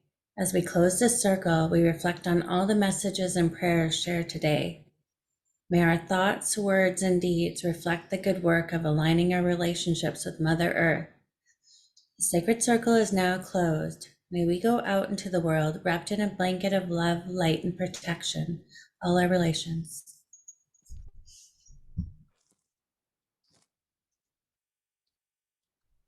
I would like to let you know that the ancestors of the four directions hopes to continue to build on this work that we have done here today and the work we have done in the past, which includes offering healing workshops, nonviolent communication trainings, Indigenous wisdom, and coming to consensus circles. All of our needs will be considered real and valuable in these sessions. If you're interested in healing workshops, some workshops will have a prerequisite of the last four racism workshops that we gave, because you would need to see those to understand how we could clear those subconscious patterns. I will send out a replay of these workshops in the newsletter if you join our mailing list, and you can put your email in the chat if you would like to join our email list, or click on some of the links that we're going to post. We also are going to be touching on some very hardcore subjects in the near future, like AI, economics, and health in relationship to Indigenous and harmonious balance, comparing and contrasting the current paradigm to a more harmonious one. Please consider aligning with the law of reciprocity by offering a heart exchange for any benefit you have received here today, as well as benefit for any of the classes we have offered in the past or the emails you've gotten as homework, and through watching any of our videos. Help us continue the work by paying for our Zoom account, and also hopefully in the near future or sometime soon we can offer stipends to our speakers. Also, you can sign up for our email list with that same link that is being posted in the chat. And remember to like and subscribe our email list and our YouTube channel. Also, and I said this earlier, NVC Facilitator Mika and Mahara are continuing with nonviolent communication classes and see private clients for NVC. So if you wish to deepen your study with them, drop your email address in the chat.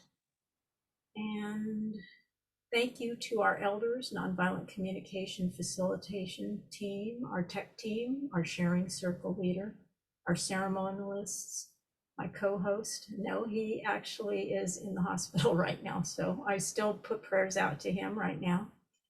And one really important thing is we need to do our work, And at the same time, we need to do it together sometimes, because together we can heal the planet and our relationships. We also, in the future, are looking for tech people to assist, as this is challenging for Cynthia to run alone. If you have any questions or suggestions for classes, or want to explore in any sort of way, drop us a line and let us know, because this is a group where we work collectively. Much love and gratitude, and we hope to see you at our upcoming events. And thank you for all your presences here. I feel like something wonderful has started, and it's very deep and it's moving in a very quiet and yet strong way. And thank you so much. You can find us on YouTube under Ancestors of the Four Directions, and you can also contact us there. All my relations, and I mean it, we're all related. We can do this together. We can recreate this sacred dream, one step at a time, with love, intention, and humility. Thank you. You can stop the live stream now.